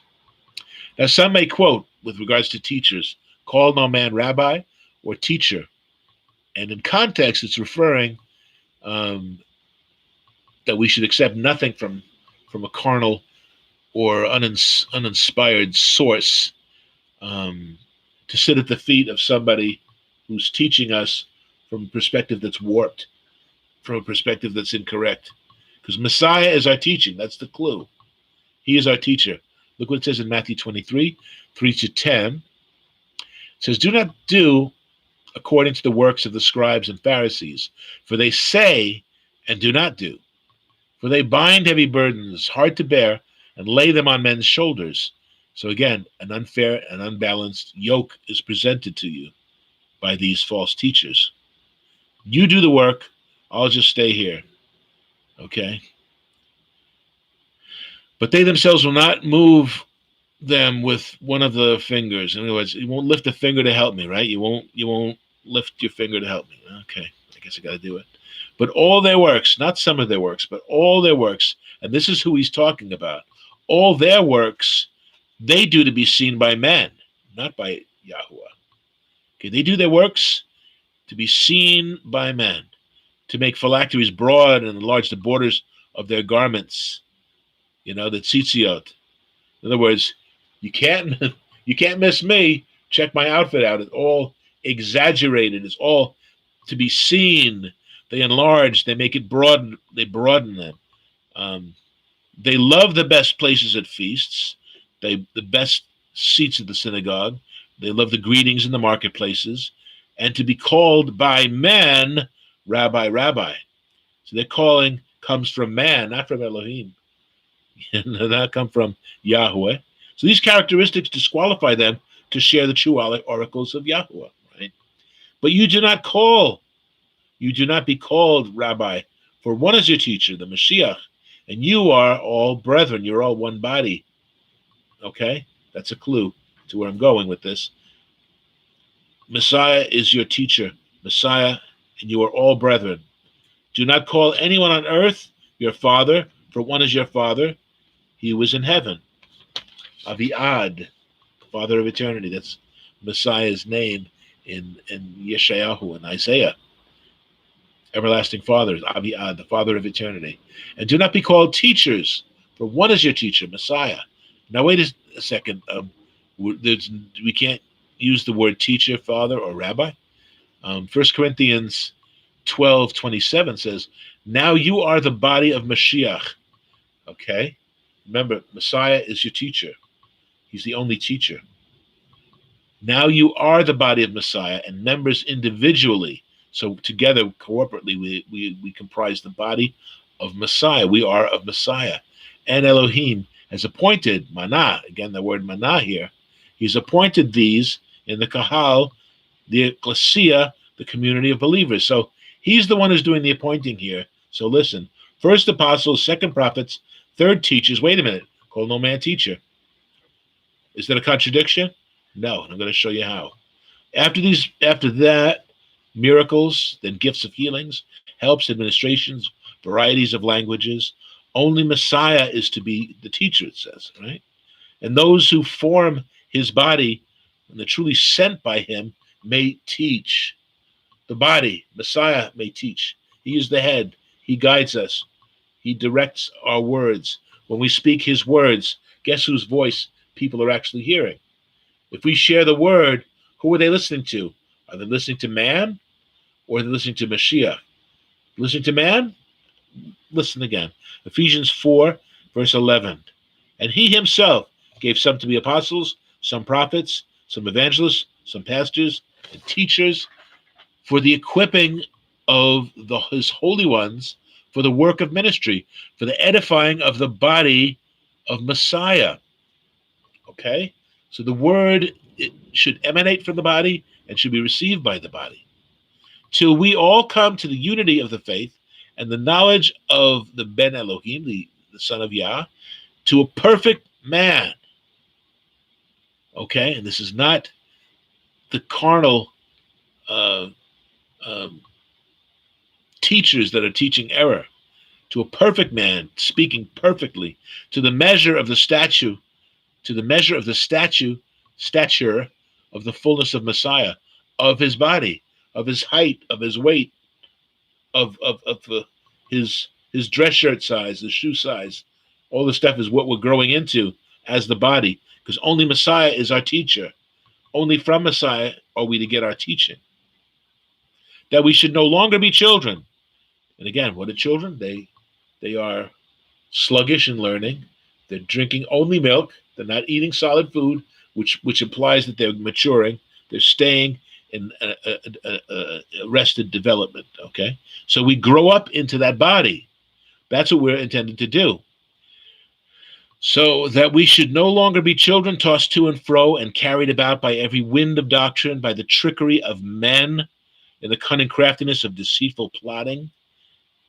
Call no such man as your teacher. Call no man like this rabbi. But speaking the truth in love, we may grow up in all things into him, who is the head, Messiah. Again, we are of him, of his body, the Kahal Elohim, from whom the whole body, joined and knit together by what every joint supplies, according to the effective working by which every part does its share, because growth of the body for the edifying of itself in love. This is very clear.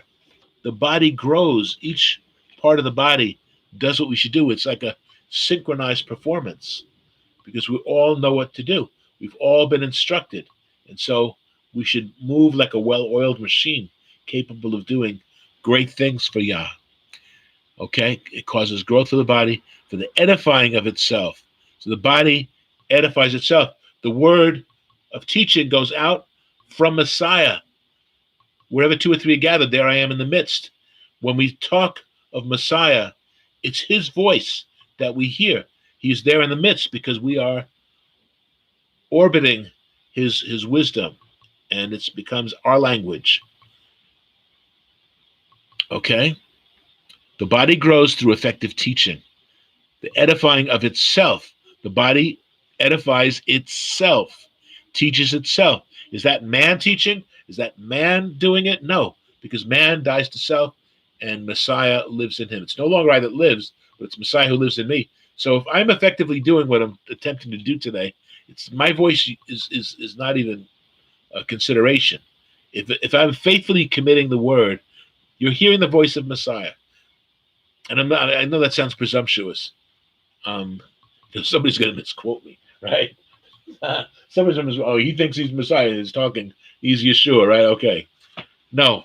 If we are speaking the word of unity, the word that perfects the body, Every part doing its part. We should be edifying each other with this, okay?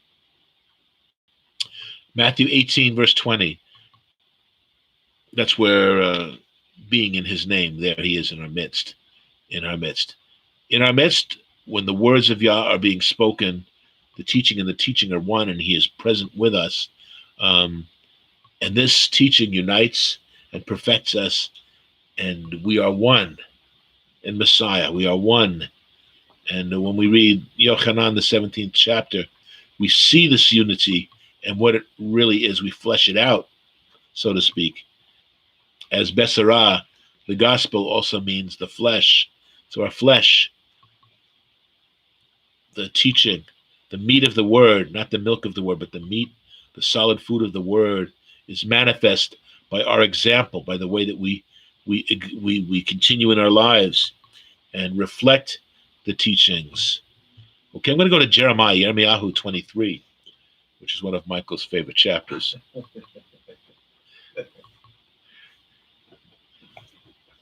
So I'll do this to bless him here. Jeremiah 23, verse 22.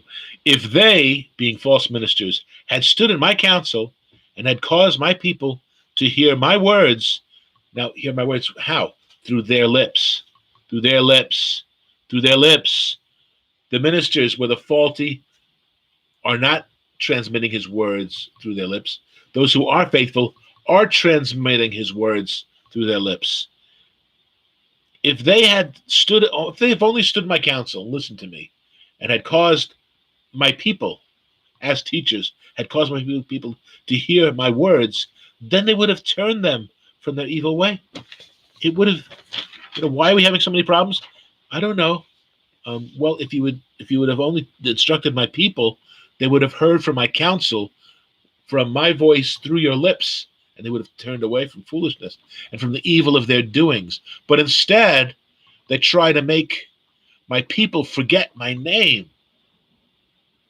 And again, it's not just the pronunciation of Yod-Heh-Vav-Heh. In fact, we don't try to pronounce it because the rabbis told us only the high priest said it once a year when he entered the Holy of Holies.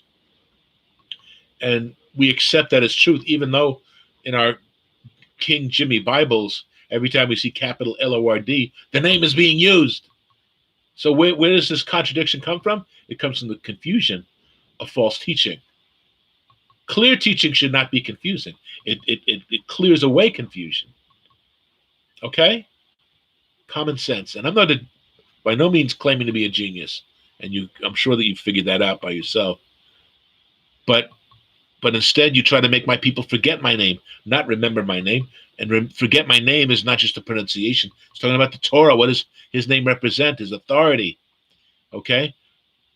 You try to make my people forget my name by their dreams, by everyone, by which everyone tells his neighbor, as their fathers forgot my name. And it winds up spreading like a wicked brush fire, okay? From person to person. Just as their fathers forgot my name, so have they. My teachings, my Torah. They forgot all these things for Baal. They've forgotten my ways, my name, my teachings, and they got Baal figured out. Mark, the 7th chapter, verses 6 and 7. And Messiah is asked, why do your disciples not walk according to the tradition of the elders? And he quotes Isaiah 29, verse 13, in response to this. And notice how Messiah responds to them the same way that he responded to the adversary in the wilderness. It is written. He quotes the word. He could have just said something off his head, like the least of the commandments. This is from off my head. Check it out. No. What does he do? He quotes something that they would be familiar with, that they would be exposed and humiliated. Okay? So for our learning, for our enlightenment, it is written. It says, well did Isaiah prophesy of you, hypocrites, as it is written, this people honors me with their lips, but their heart is far from me. So their lips represent, again, Michael had taught this last week, lips represent the external. The heart represents the internal. So the lips are like whitened sepulchres. The internal is where true change can take place. But their heart is far from me. and they're continuing to create further distance from me. And in vain they worship me, of course. In vain they worship me. In vain people are singing songs of how wonderful majesty and such, because there's no change. It's coming from a polluted heart, but we can still sing the songs, the Messianic top 10. We can still do that. And I say, if that's your motivation, it's better to keep quiet. Don't let those words of praise cross your lips. In vain they worship me, teaching as doctrine the commandments of men. For laying aside the commandment of Elohim, you hold to the traditions of man. That's Messiah's word to them. Ezekiel chapter 13, verse 21. Okay, and again, send us comments. We have the thing set up where we can receive comments. And so I pray that you would do that. Listen to what we're saying and respond to us. Okay, Ezekiel 13, verse 21. I will tear off your veils and deliver my people out of your hand. Now, the veils, I will tear off your veils. What does the veils come from? 2 Corinthians 3:12. It talks about this, the veil upon the heart whenever the Torah is read. But this can only be taken away by Yah when our hearts turn to him. Okay? I will tear off your veil. So 2 Corinthians 3 shows us how it's done through Mashiach. Whenever the Torah is read, the true Torah, the Chamesh, I will tear my people out of your hand, and they shall no longer be as prey or victims in your hand. In your hand. Yochanan, John chapter 13:3. All things the Father gives is in Yeshua's hands. And Messiah says, those whom the Father has given to me or put in my hands, I won't cast them away. So the hands of humanity are unreliable, and they're filled with blood. Then you shall know that I am Yahuwah, because with lies you have made the heart of the righteous sad. So these aren't even people that are wishy-washy. These are righteous people obeying the Lord. These prophets are making them feel bad that they're being faithful. Are you catching that? They're so corrupt. They're trying to turn away, even as Yeshua talked about the so elect. You know, they're trying to turn us away from truth. They're trying to give us, like the pagan Rome, bread and circuses, that we should be entertained and not informed. We need to be instructed. We need to learn. We need to heed the teacher. Who's the teacher? Messiah.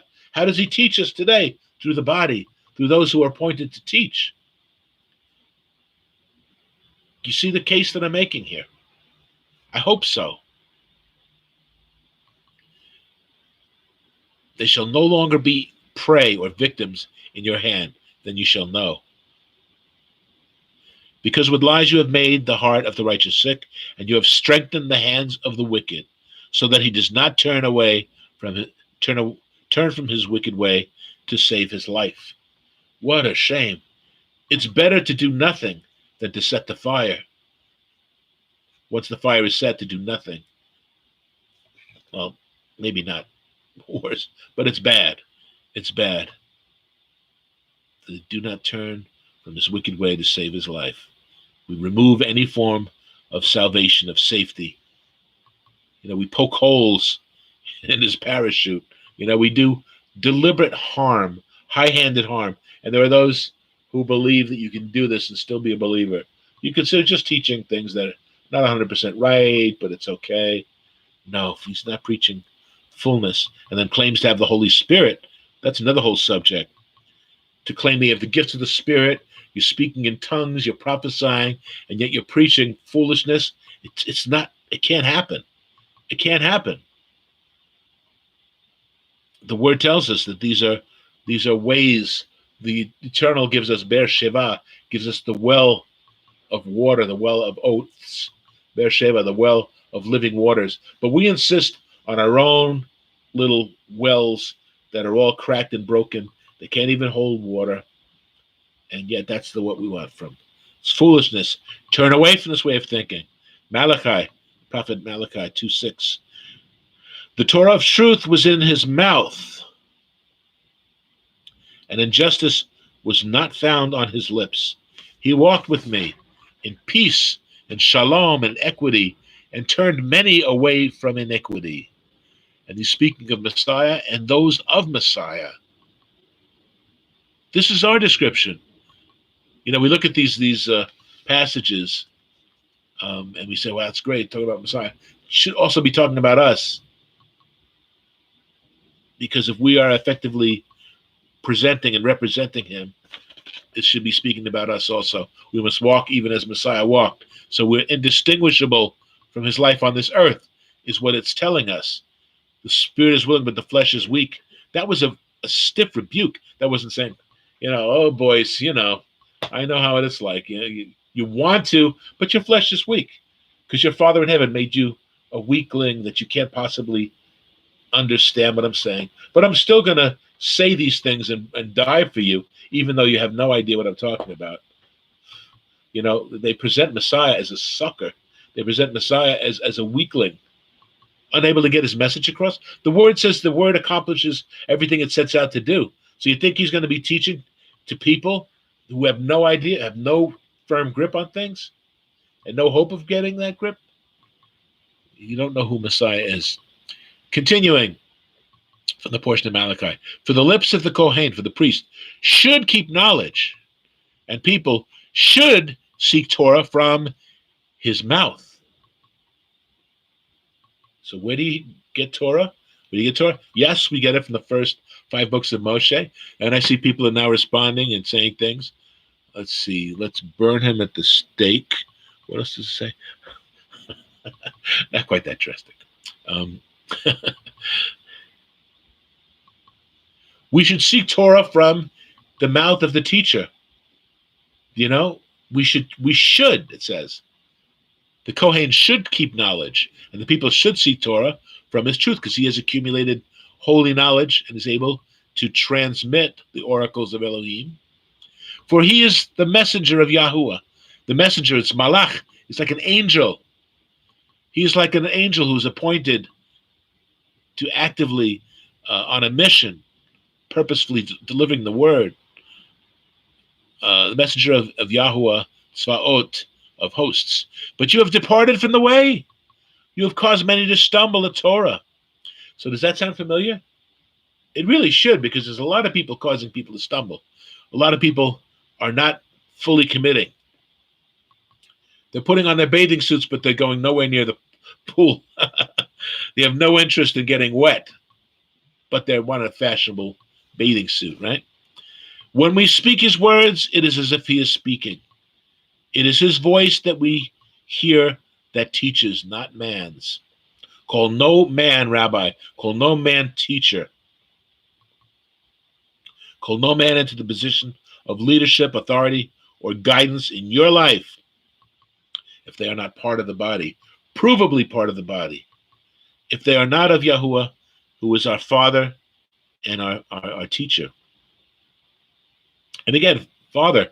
Paul was father to many in the body, to Timothy and to Titus and so on. So he served in the role of father. So again, the words of Messiah should not be conflicted with the words of Paul. A lot of people, who dismiss the gospel, try to drive a rift between the two camps, so to speak. And the truth is Messiah is speaking to you through those who are his servants. You should be hearing his voice through our voice, our lips, if we are faithful.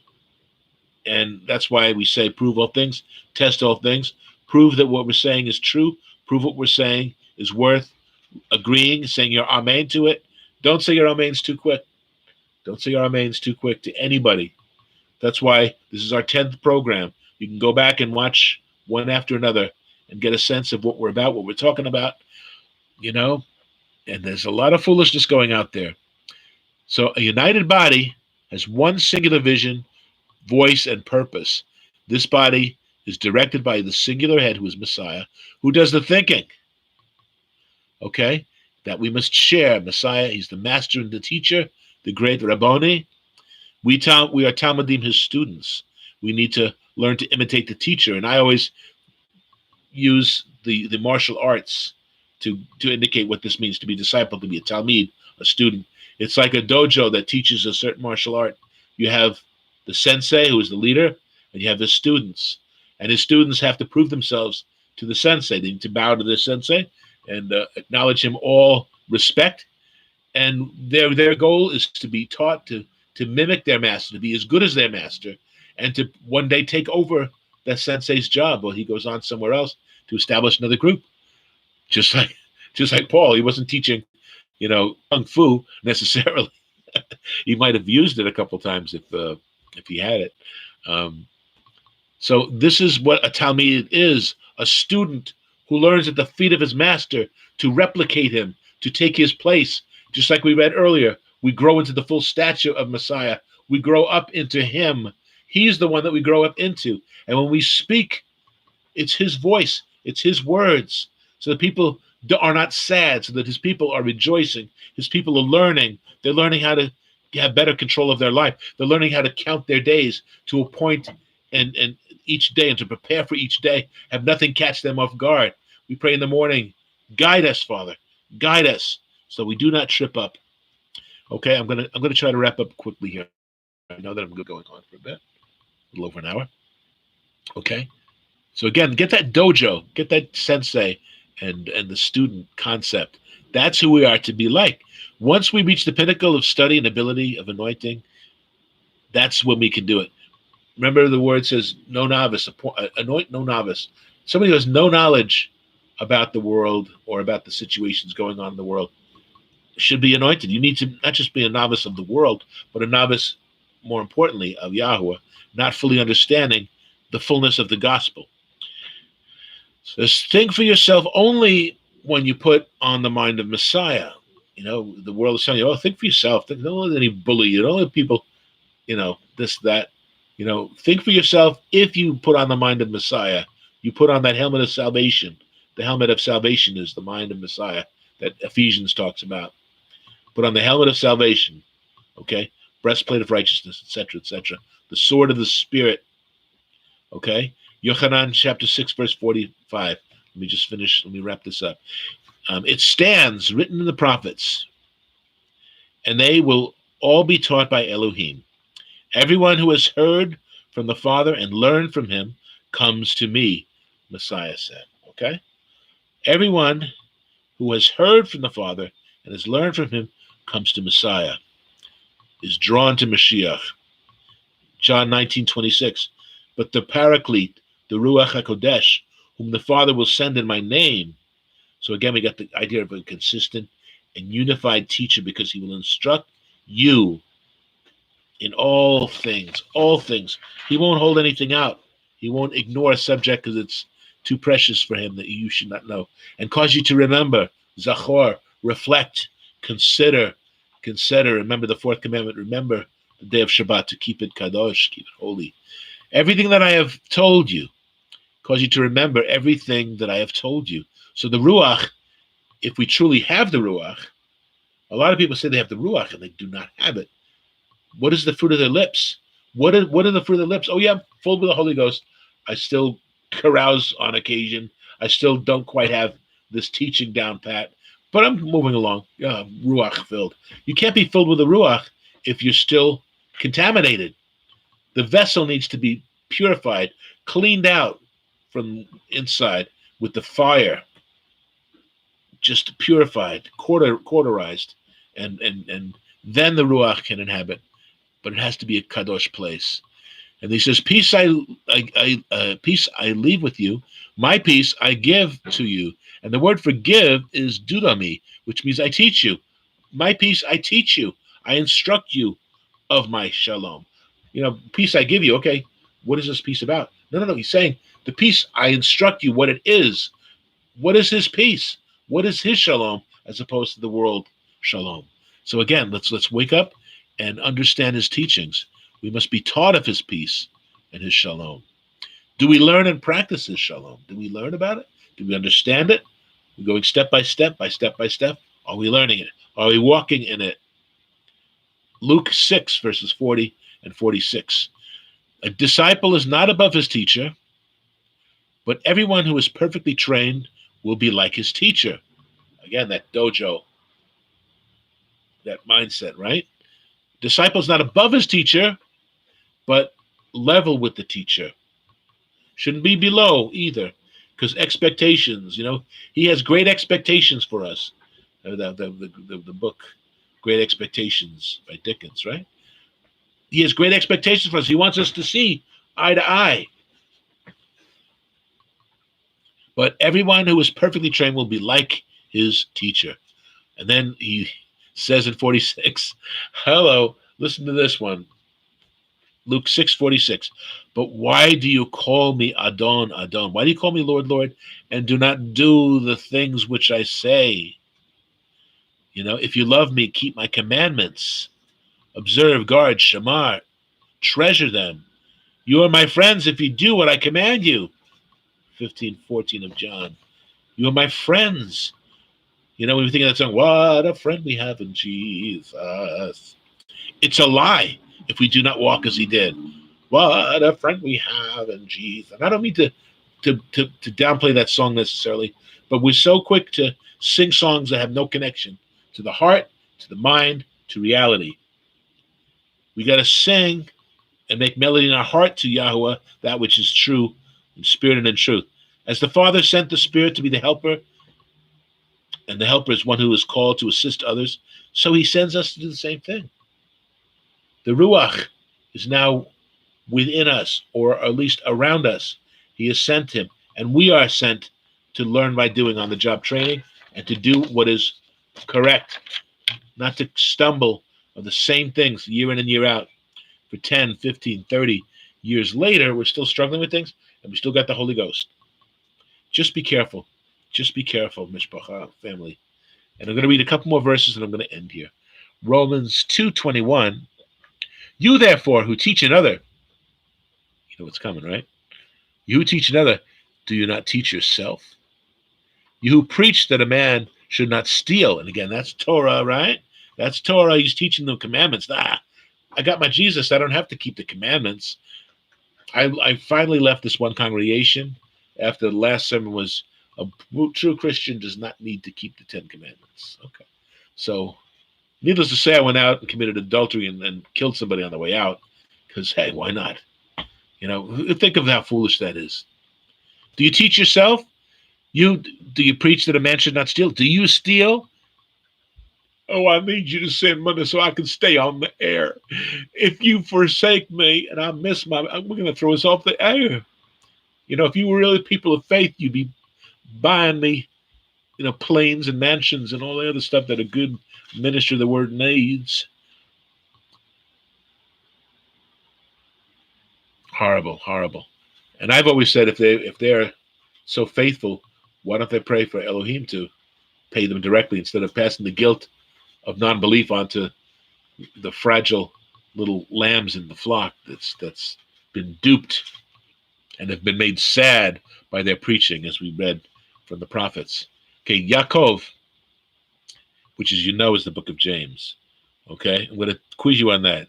The book of Yaakov 3:1 says, I, my brethren. Okay, my brethren, let not many of you become teachers, knowing that we will receive a stricter judgment.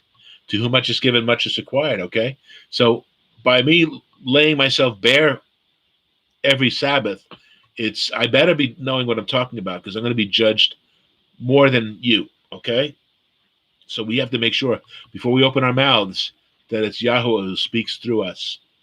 If not, then keep silent. Just like if you don't feel like meaning the words of a praise song as you're singing, worshiping the Lord, I'm not really feeling this one. Then sit down and shut up. Seriously. But if you truly are in Yahweh, you should be bursting with the desire to sing praises to him. 2 Thessalonians 2:15. Therefore, brethren, stand fast and hold to the traditions which you were taught, whether by word, which is Tanakh, or by epistle. Paul says that to the Thessalonians. 2 Timothy 2:2. Paul says this, and the things that you have heard from me among many faithful witnesses, commit these to faithful men. So you see the continuation between Thessalonians and Timothy here. Okay, whether by word or epistle, and the things which you have heard from me among many faithful witnesses, commit these to faithful men, not to careless and compromised individuals, but to faithful men and women. Preach the word and commit them to those that you can trust. 1 Corinthians 4, verse 16. Therefore I urge you, imitate me. For this reason I have sent Timothy to you, who is my beloved and faithful son. Aha. He's calling himself the father of Timothy. Call no man father. But you understand that now, don't you? What that's talking about.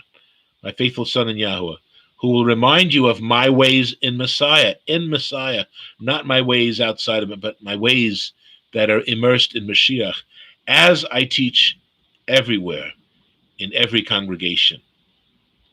In Acts 20:20, where Shaul says, I taught you publicly and from house to house.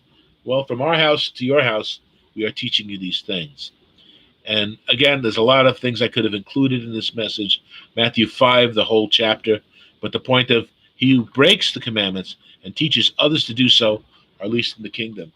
So there's congregations filled with people who are breaking them and teaching others to do so. It's blasphemous. It's terrible. It's horrible.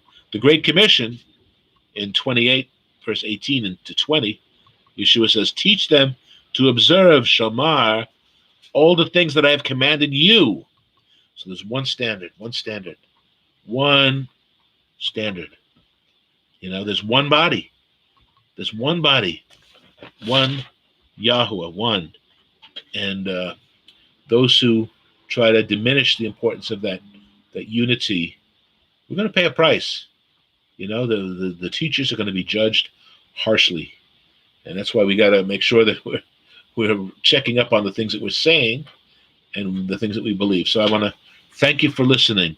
And I pray, I don't mean to hurt anyone's feelings during this, but I want you to know that he loves you with an everlasting love.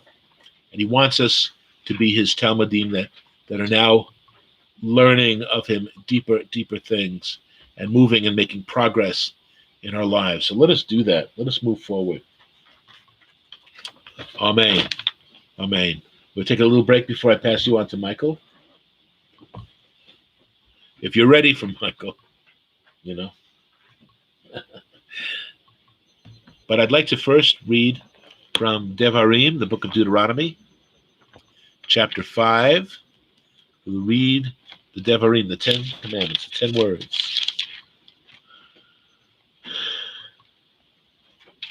Deuteronomy chapter 5, verse 1. And Moshe called all Israel and said to them, Shema Yisrael, the statutes and judgments which I speak in your hearing today, that you may learn them and be careful to observe them. The eternal Yah, our Elohim, made a covenant with us at Horeb. The eternal Yah did not make this covenant with our fathers, but with us, those who are here today, all of us who are alive. The eternal Yah talked with you face to face on the mountain in the midst of the fire. I stood between the eternal Yah and you at that time to declare to you the word of Yahuwah, for you were afraid because of the fire, and you did not go up to the mountain. He said, I am the eternal Yah, your Elohim, who brought you out of the land of Egypt, out of the house of bondage. You shall have no other Elohim before me. You shall not make for yourself a carved image, any likeness of anything that is in the heavens above, that is in the earth beneath, or that is in the waters under the earth. You shall not bow down to them nor serve them, for I, the eternal Yah, your Elohim, am a jealous Elohim, visiting the iniquity of the fathers upon the children, the third and fourth generation of those who hate me, but showing mercy to thousands, to those who love me and keep my commandments. You shall not take the name of the eternal Yah Elohim in vain, for the eternal Yah will not hold him guiltless who takes his name in vanity. Observe the Sabbath day to keep it holy, as the eternal Yah your Elohim commanded you. 6 days you shall labor and do all your work, but the seventh day is the Shabbat of the eternal your Elohim. In it you shall do no work, you, nor your son, nor your daughter, nor your male servant, nor your female servant, nor your ox, nor your gate, that your man servant and your female servant may rest, as well as you. And remember that you were a slave in the land of Egypt, and the eternal Yah, your Elohim, brought you out there from mighty hand by an outstretched arm. Therefore, the eternal Yah, your Elohim, commanded you to keep the Sabbath day. Honor your father and your mother, as the eternal Yah, your Elohim, has commanded you, that your days may be long, and that you may do well in the land which the eternal Yah Elohim is giving you. You shall not murder. You shall not commit adultery. You shall not steal. You shall not bear false witness against your neighbor. You shall not covet your neighbor's house. Right? You desire your neighbor's house, his field, his male servant, his female servant, his ox, his donkey, or anything that is your neighbor's. These words that the eternal Yah spoke to all the assembly in the mountain from the midst of the fire, the cloud and the thick darkness, with a loud voice, and he added no more. And he wrote them on 2 tablets of stone and gave them to me. Amen. Amen. And again, those 2 tablets were carbon copies of each other. They weren't 1 to 5 and 6 to 10. They were copies of each other. All the covenants, ancient covenants in the past, were done in the same way. So we have a copy that they are equal, and the expectations are that we are to be equal. Okay, I'm going to give you the information if you want to write us the old-fashioned way. You write Beth Tefilah, Messianic Congregation, Inc. See right there, Beth Tefilah, Messianic Congregation, Inc.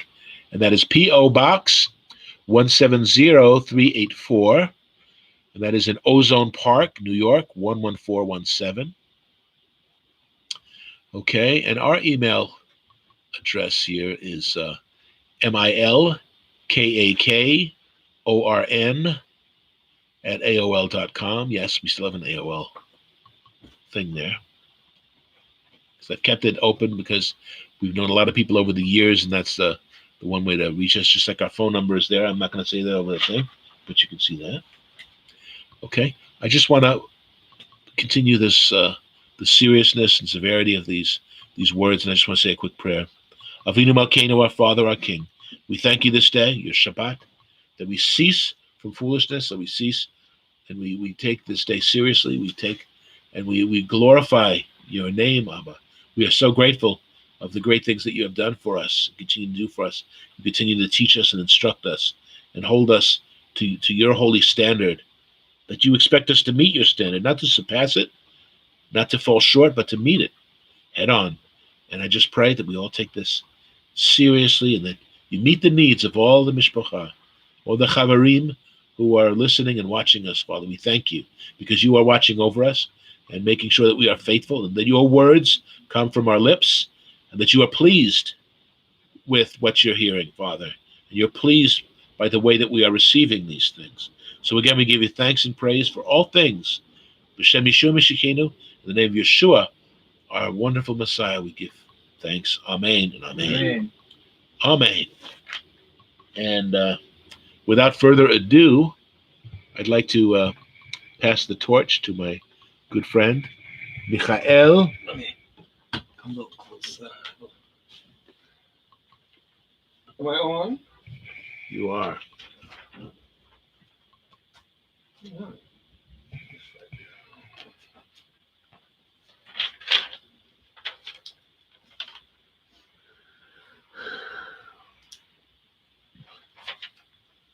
Yes, matter of fact, I'd like to preface my remarks in regards to, Robert quoting one of my favorite scriptures in Jeremiah 23, verse 22. Let me read here in your hearing. Starting back in verse 21. I had not sent these prophets, yet they ran, and I had not spoken to them, yet they prophesied. But if they had stood in my counsel and had caused my people to hear my words, then they would have turned them from their evil way and from the evil of their doings. Brother, understand, thousands of years ago, that people didn't have one of these. They didn't.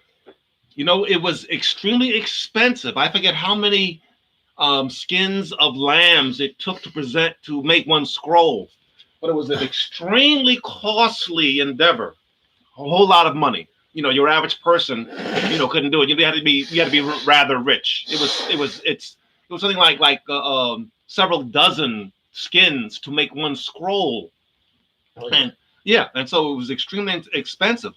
So, in this regards, we can understand to a certain degree in regards to why the words are that if they had caused my people to hear my words, because again, people didn't have one of these.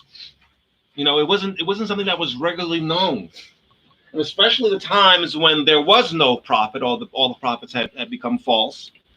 And the concept of when there were true prophets and true people speaking the actual word there, and they were teaching the mothers and the fathers, and then the parents were what? They would then what? Teach them diligently. We know from Deuteronomy 2 chapters, that you will teach these things diligently to your children, and then they will then teach their children's children.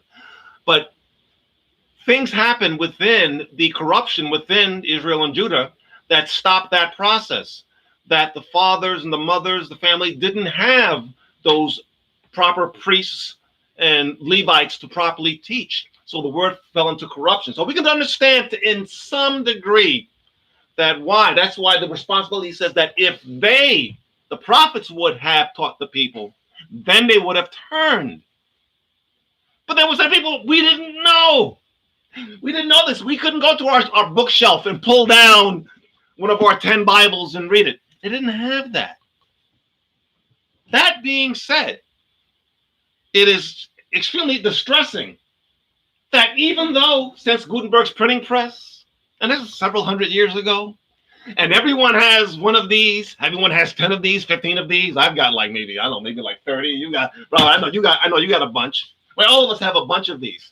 You can have on the internet, you can go here on your cell phone, on your desktop, laptop, computer, bring them up dozens and dozens for free. We have no excuse today, but I see really, bottom line, I really see no difference between back there thousands of years ago, back in Jeremiah's time, and now. I really don't. Again, I see it rather pathetic. That is what's going on. But the same prescription remains, that it's the personal responsibility of the individual to make sure that they're hearing the truth. Matter of fact, Scripture gives us these admonitions actually. For example, back in Deuteronomy 13. Deuteronomy 13. If someone should rise up, calling himself a prophet, and should prophesy something, it should come to pass. Here we go here, Deuteronomy chapter 13. There arises among you a prophet or a dreamer of dreams, and give you a sign or wonder. And the sign of wonder comes to pass. So miracle. Now we know from Matthew 24 that, there'll be false prophets that will give signs and wonders. And so, even the false prophet will cause fire to come down from heaven like Elijah. So signs and wonders. Signs and wonders are not the true requisite of a true messenger of our Creator. And again, Deuteronomy chapter 13, the sign comes to pass. And the person says, let us go after other Elohim, other gods, whom we have not known and served them. You shall not listen to the words of that prophet or dream of dreams. For what? Your Creator is testing you whether you love him with all your heart and all your soul. And you shall walk after him. But what? In the old covenant, that prophet or dream of dreams shall be put to death. Put to death, because he has spoken what? To turn you from the eternal your Elohim. Right, from your God. Again, it continues here. Even if your brother or the son of your mother, your son or your daughter, the wife of your bosom or your friend, who is as your own soul, entices you to go after other Elohim, other gods, you shall not consent to them, but you shall not pity that individual, neither shall you spare him, but your hand shall be first to kill him. Right? And afterwards, all the hand of the people. Now, of course, this was, in regards to the Commonwealth of Israel, because there are laws here. But what we do here, of course, in the New Covenant perspective, if we go here to Romans chapter 16, Romans chapter 16, we take a look in verse 17. Verse 17. Of course, we don't put them literally to death, but we put them to death in regards to, I have no further dealings with you. You're dead to me. I have no association with you at all. We're done. You go here to Romans 16. Romans 16. And verse 17, Romans 16, 17. Now I urge you, brethren, note those who cause divisions and offenses contrary to the doctrines which you have learned, and avoid them. Now you have to have the knowledge in your mind in order to know to avoid them, right? Let's go to another one. Here, 1 Corinthians 1 Timothy chapter 6. 1 Timothy chapter 6. Starting in verse 3. 1 Timothy 6:3. If anyone teaches otherwise and does not consent to wholesome words, even the words of our Lord, Yeshua Messiah, Jesus Christ, right? And to the doctrine which is accords to godliness, and the word that you obey is right and proper behavior, that person is proud, knowing nothing, but is obsessed with disputes and arguments over words, from which comes envy, strife, reviling, evil suspicions, useless wranglings of people of corrupt minds, and destitute of the truth, supposing gain is godliness. Here we go here. From such withdraw yourself. From such withdraw yourself. Go here to the book of Ephesians. Book of Ephesians, chapter 4. And it speaks here in verse 14. Here, that we should no longer be children tossed to and fro and carried about by every wind of doctrine and by the trickery of people in the cunning craftiness of deceitful plotting. Now, what's the antidote to this? It's the antidote regarding personal responsibility. Personal responsibility. We take a look at the next chapter in the book of Ephesians. Ephesians chapter 5, verse 17. Therefore, do not be unwise, but understand what the will of the eternal is. Understand. And it continues in the prescription. Do not be drunk with wine, which is dissipation, but be filled with the Spirit. What does that mean? Filled with the Spirit. What does that mean? The words of the Spirit. Like John 6:63, the words that I speak are spirit and life. Speaking to one another in psalms, hymns, spiritual songs, singing melody with your heart to the eternal here. Those hymns and spiritual songs are what? Scripture. You're memorizing and learning scripture. You're having scripture in your mind. Scripture in the mind in regards to learning. So, again, it's the personal responsibility of the individual to know that you know, rather than just giving your assent, giving your mind over to a ministry that, unless you know the word, you don't know if they're telling you the truth. You have to back up everything you know. Matter of fact, see, the ministry is not the primary. They're not. Your personal study, home, daily, and consistently, right, is actually the primary. Your pastor or whatever, one day a week, or you might hear a sermon here or there, is not the primary. It's not the primary. Your continual effort in regards to your studies is the primary. 2 Timothy 2:15. 2 Timothy 2:15. Be diligent. Now, I know your King James says study, but actually the Greek there, spudeomai, actually means to be diligent. 2 Timothy 2:15. Be diligent to present yourselves approved to Elohim God as a worker, not needing to be ashamed, rightly dividing the word of truth. Now, the word they're rightly dividing means making a straight cut. If I make a crooked cut, I have something more on one side that doesn't belong there, and not enough on the other side. There's something else that actually belongs there. Same thing with scripture. You have those who are giving scripture, but they're leaving things out or they're adding things in. It's your responsibility, not your pastor's of him by himself. It's your responsibility to double check. Robert, I quoted before, 1 Thessalonians 5:21. 1 Thessalonians 5:21. Prove all things. That's your responsibility. Whose life are we talking about here? We're talking about your life. No one should be more responsible than you for your life. Your life depends on these things, and you're responsible for it. You cannot say at the judgment throne, "Oh, well, my pastor, he didn't tell me that. I didn't know."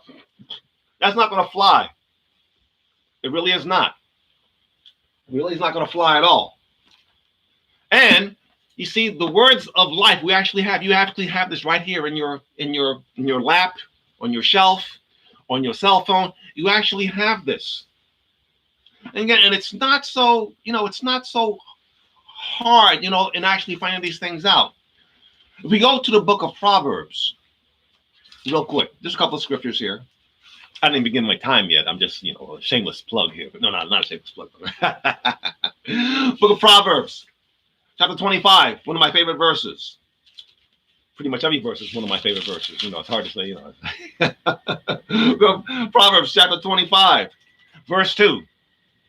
It is the glory of Elohim God to conceal a matter, but it is the glory of kings to search out a matter.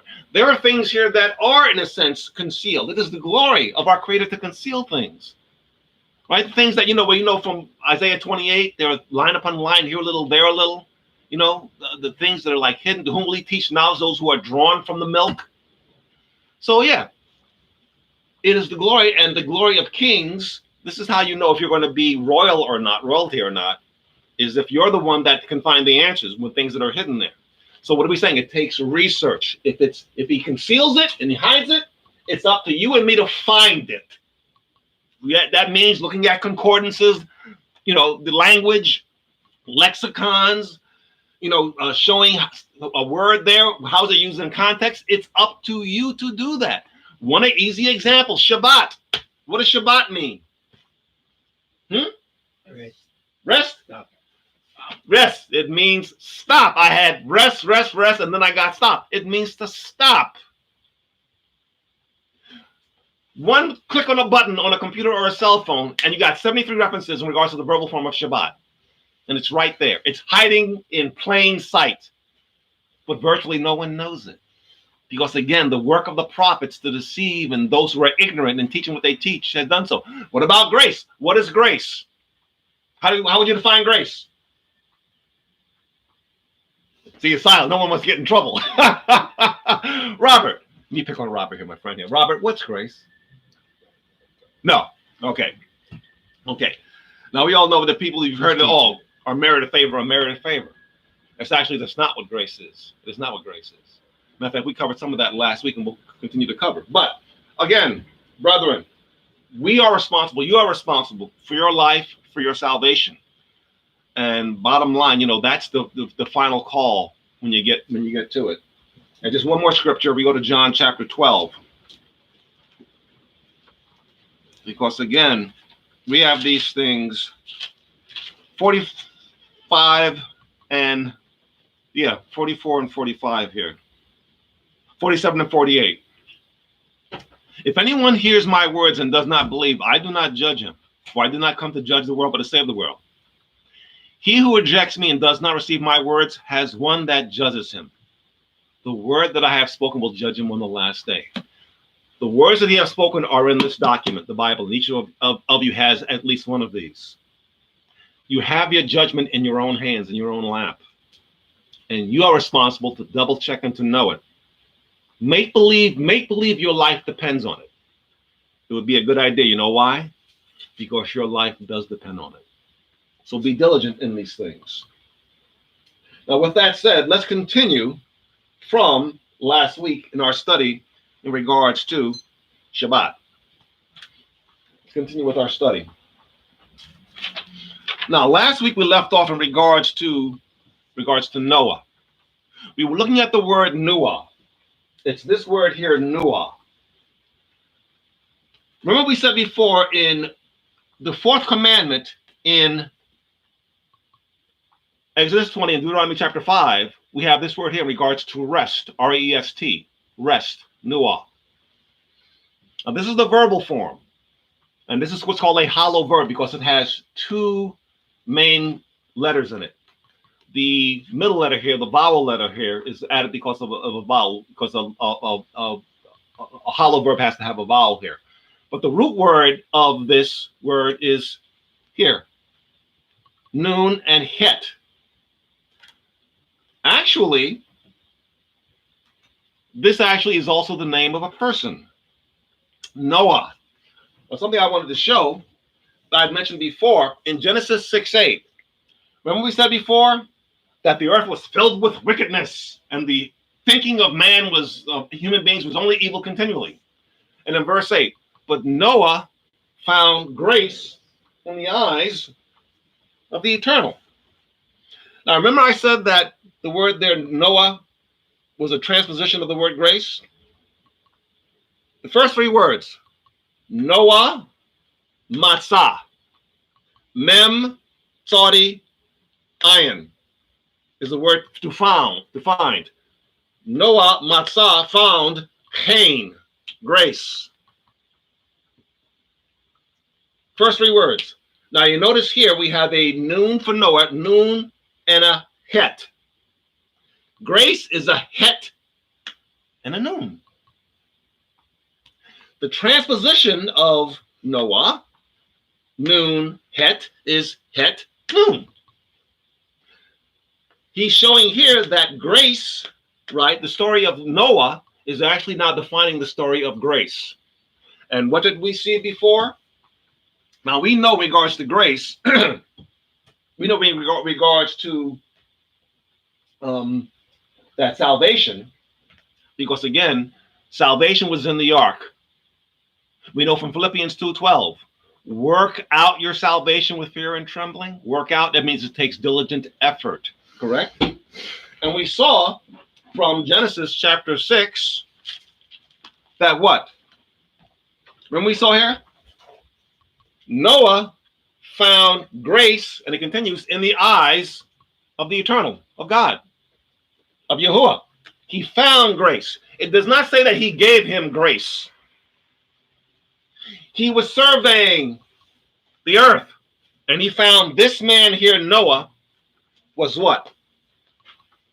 He was a righteous man. We go to the book of Genesis. Genesis review real quick. Genesis chapter 6. And what do we see here? Verse 5, and that the eternal saw that the wickedness of man was great upon the earth, human beings. Adam is used there. And the every intent of the thought of his heart was only evil continually. And the eternal was, he was sorry he made it. He says, what was I thinking? What was I thinking when I did this? He was sorry that he had created people, human beings on the earth. And it grieved him to his heart. This is the creator we're talking about here. You know, he's not just a computer and so on and so forth. He has feelings and emotions because, again, we're made like him. We're like he is. Made it in his image, in his likeness. We are like him. Right? He grieves and he was sorrow. He was sorry. He says, what was I I don't know. What was I thinking when I did this? You know, tongue in cheek, so to speak. But continuing. But I will destroy human beings where I've created. Because again, I'm sorry I made them.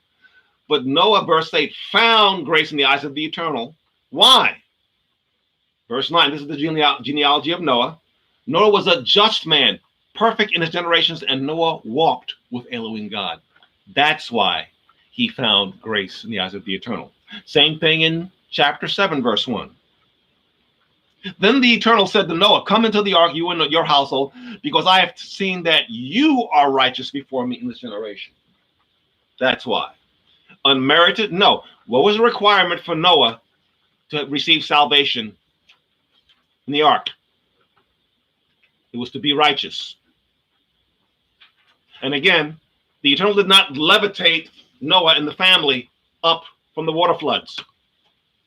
They had the responsibility to what? Build the ark.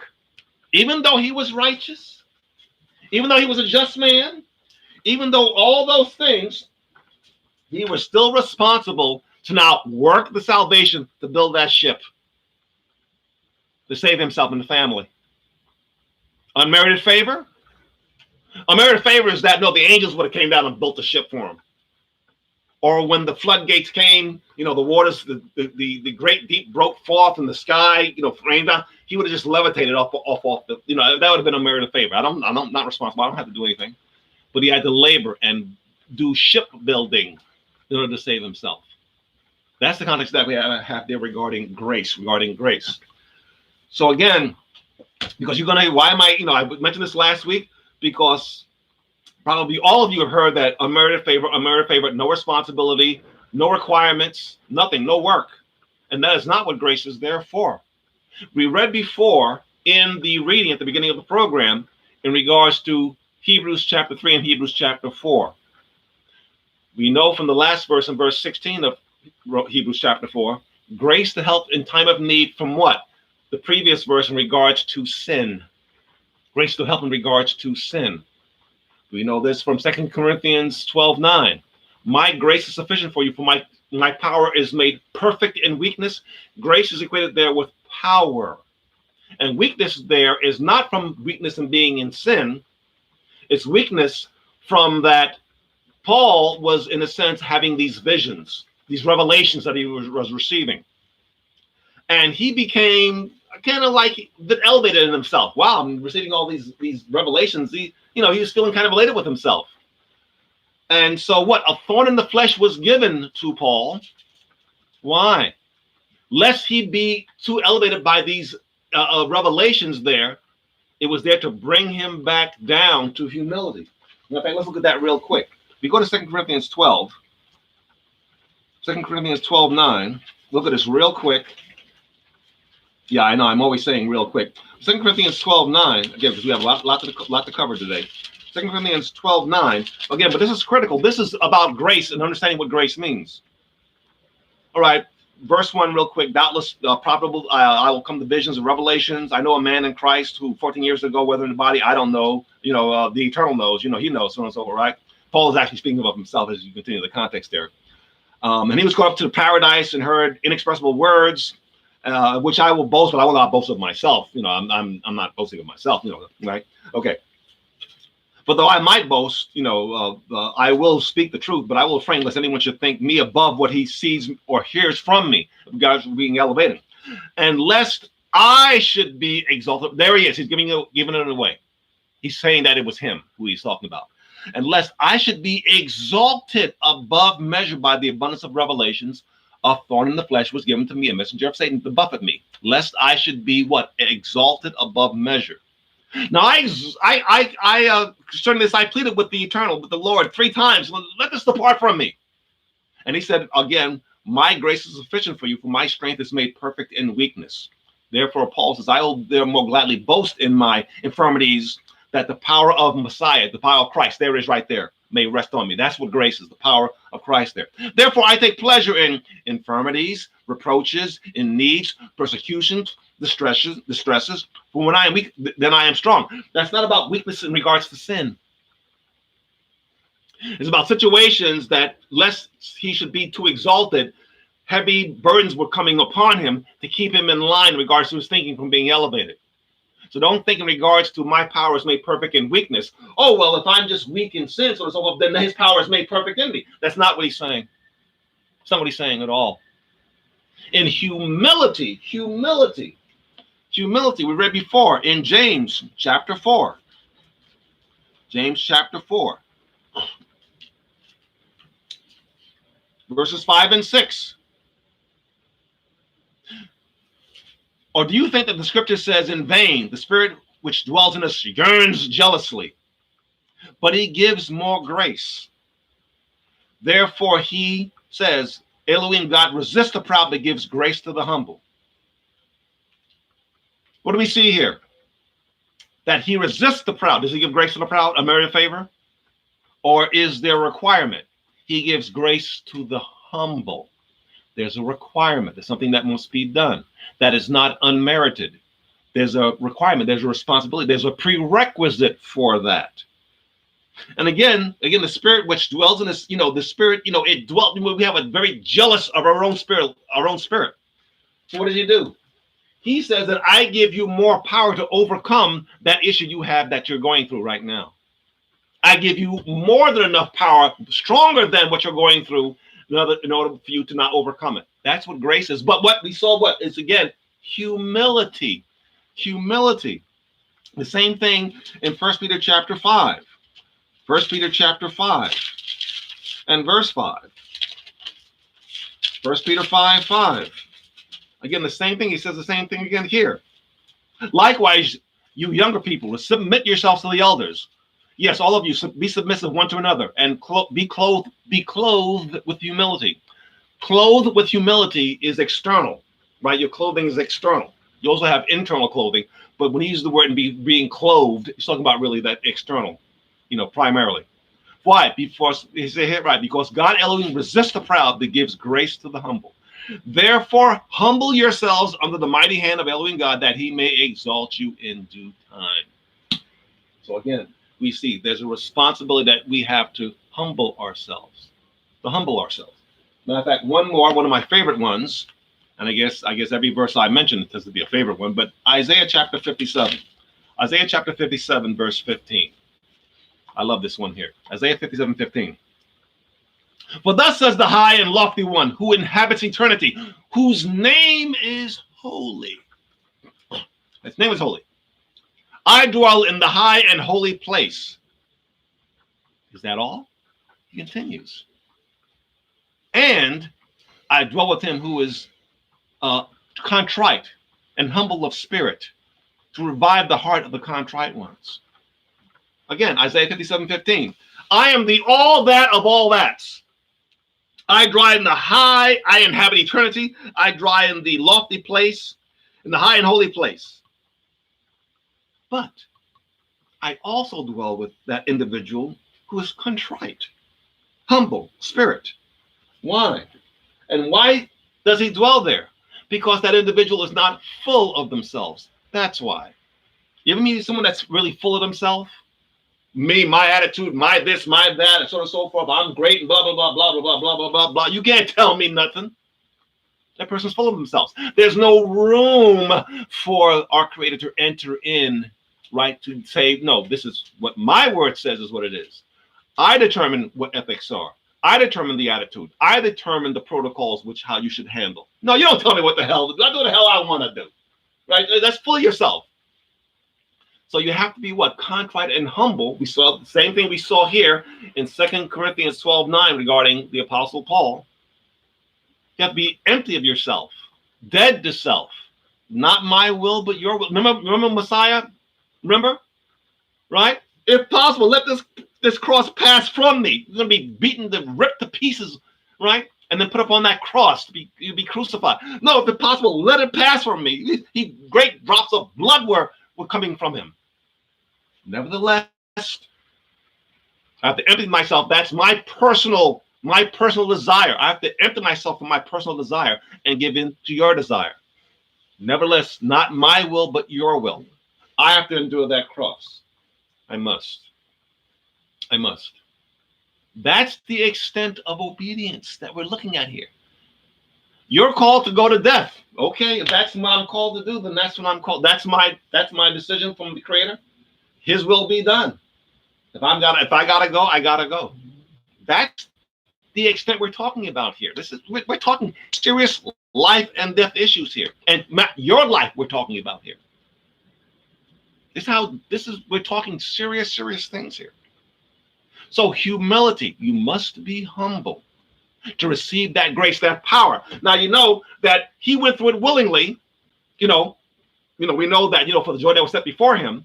But the grace, remember we said before, James 4 verses 5 and 6. The Spirit in us, yearns to be contrite and so on, but he gives more grace. And what happened when they came to take him? Yeah, you're looking for me? Here I am right here. Let these others go. He didn't say, oh, I'm going to go. He didn't do that. Just like, here I am. Go for it. Take me. Let's go. Let's go do it. Let's get this over with. That's what he said. Because the grace, the strength now was given for him to do that. So, brother, you want that kind of strength, that kind of power? That kind of like, hey, regardless of what it is, doesn't matter. Put me to death, whatever, doesn't matter. Remember, he used to throw the Christians to the lions? Right? If you are humble and have that mindset of like, not my will, but your will, he will give you that strength to be able to bear it. There is nothing that you won't be able to bear. Nothing. It is not possible. Your Father's not going to leave you to fend for yourself by yourself and fail. He's not going to allow that. It's not possible. But there's a requirement for it. Humility. We read it in two places. In James and 1 Peter. We read it in two places. Humility. So it behooves every one of us to do a study on humility. You can punch in your Bible there, your Bible software, and look at humility in the Greek and in the Hebrew. You can take a look at, your secular dictionaries will do a fine job in regards to being humble. The world understands what humility is. It's not some special secret religious word that we only the Bible. We have to. No. People know what being humble is. It's obvious. So therefore, that's what you're looking at. How do I get this power? How do I get this mindset? I must humble myself. That is the key. Humility. Now, with that, let's move on. Let's move on in our study. So, we saw before in regards to grace, in regards to Noah. And again, you take a look at Genesis chapter 6 through 9, give the story of that grace. Right? Give the story of it. But now what's interesting here, I guess everything is interesting here. But now, if you take a look at 1 Peter, 1 Peter uses the the flood and Noah's Ark in a what we would call a typological sense. 1 Peter chapter 3. Beg your pardon. 1 Peter chapter 3, we're starting in verse 19. I got here verse 20. See here. Yes. 1 Peter chapter 3.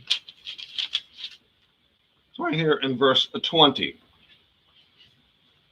And this is, of course, this is cutting into the context here in regards to back in Genesis chapter 6.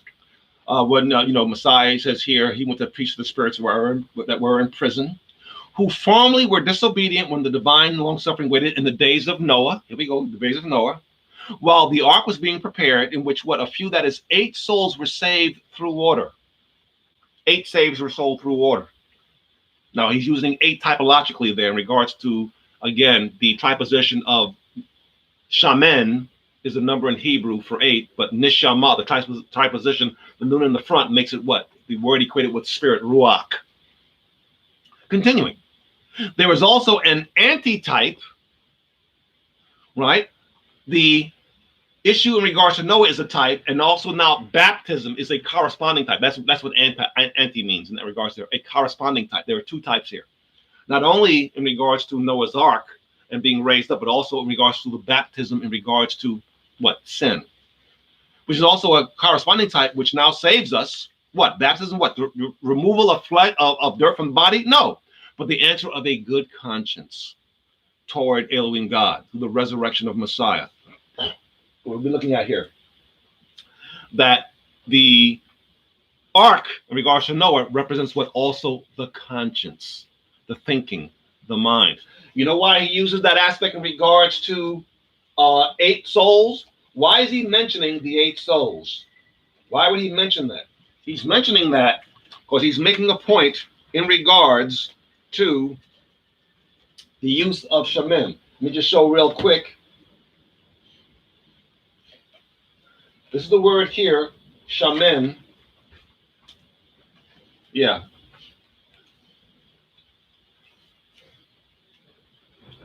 It is right here. In the Hebrew, shaman. This is the word here for shaman. 8, number 8. See here, number 8. Triposition. Take the back letter, move it to the front. You get this word, nishama. Now the word here, this letter here, nun, when this letter N is at the front, it looks like this. Same letter, same exact letter. And this is the word here, nishama. This is the word equated with spirit. You take a look at Job, book of Job 33:8 and 33:4. Ruach and this word are equated with one another. Spirit, ruach, in regards to what? In regards to the thinking, the mind, the reasoning. Thinking, the mind, the reasoning. He's making a point in regards to Noah, and grace in regards to the conscience, the mind. So we saw here in 1 Peter 3, 20 and 21, using 8 in regards to the conscience. But continuing in regards to the conscience, we go to the book of Hebrews. Book of Hebrews, chapter 9. Chapter 9, and in verse 5, in regards to now the Ark of the Covenant regarding the mercy seat. Getting into the context, and above it this is regarding, the Ark. We just had the manna and Aaron's rod that budded, tables of the covenant, the 2 tables, matching standard. Above it were the cherubim of glory, of doxa, reasoning, perspective, reasoning, mind, reasoning. Now, the cherubim of glory are reflective in regards to the conscience. We continue in Hebrews chapter 9. Take a look at verse 9. Now we know, cutting into the context here, that there were 2 tabernacles. You had the first one, the holy place, and then the most holy place that had, of course, the Ark of the Covenant and the mercy seat. Now, when these things had been prepared, the priests went into the first part of the tabernacle, performing the services, the shewbread, say, for example, and the menorah, as we see up here, the menorah, right? Making sure the lamps were lit, and of course the shewbread every Shabbat, fresh shewbread. Okay, but into the second part went to the high priest alone once a year, not without blood, which he offered for the sins of the people and also for himself. Okay, the Holy Spirit, verse 8, indicating this, that the way into the holiest of all, which we'll see in a second what that really represents, was not yet made manifest while the first tabernacle was standing. But it was symbolic for times for gifts and sacrifices that could not make him that did the service perfect in regards to the conscience. In regards to the conscience. Entering into the second tabernacle, entering into the Holy of Holies where the ark was, figures the conscience of the mind. The Day of Atonement has to do with your thinking, your mind. That's what it represents. And it's not just a day where I go hungry. It's not what the Day of Atonement is. The Day of Atonement is about in regards to the conscience of the mind. In regards to the conscience. Verse 14 of Hebrews chapter 9. Verse 14. Starting in verse 13. For if the blood of bulls and of goats and of ashes of a heifer, sprinkling of the unclean, sanctifies the purifying of the flesh, external flesh. Verse 14, how much more shall the blood of Messiah Christ, who through the eternal Spirit offered himself without spot to Elohim God, cleanse your conscience from dead works to serve the living Elohim God. Cleansing of the conscience. Cleansing of the conscience. Remember, we're still talking about in regards to Noah. Remember, in regards to 8, right? Entering into chapter 10 of Hebrews. Chapter 10 of Hebrews. Look at verse 1. For the law having a shadow of the good things to come, and not the very image of those things, couldn't make those, those things sacrifices, perfect those who that will approach them, annually. Verse 2. For then would they have not ceased to be offered the blood of bulls and of goats, of ceremonial washings. For the worshippers, once purified, would have no more consciousness of sin. There it is right there. Conscious of sin, of the mind, the thinking. Yeah, I did so and so. Yeah, but do I think in a particular way? Yeah, I not external. Conscious here is internal. Remember, you were entering into not only just the holy place, but the most holy place, unseen, not external to see, but inside your very deep recesses of your mind. And again, we know the mercy seat, correct? The 2 cherubim matching standard. You know if your standard is below standard. You know that. Even if no one else knows, you know. Or if you're high-minded, you're above thinking in regards to your conscience. You know. But in the back of your mind, yeah, there's things in my past that I'm actually things I'm doing now that I have so much over. You know your conscience.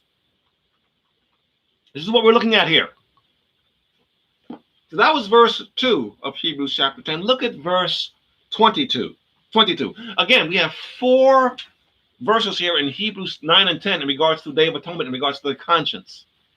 So we see here, it's not just a ceremonial observance of just I go hungry and I go to services and I don't eat and I talk and blah blah blah, but then I go home and that's not what it is.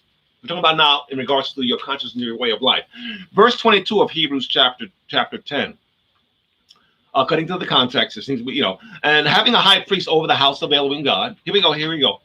Let us draw near with a true heart in full assurance of faith, having our hearts sprinkled from an evil conscience and our bodies were washed with pure water. Now let's end with the beginning here. Let's begin with the ending. Let's begin with the end here. We see here what?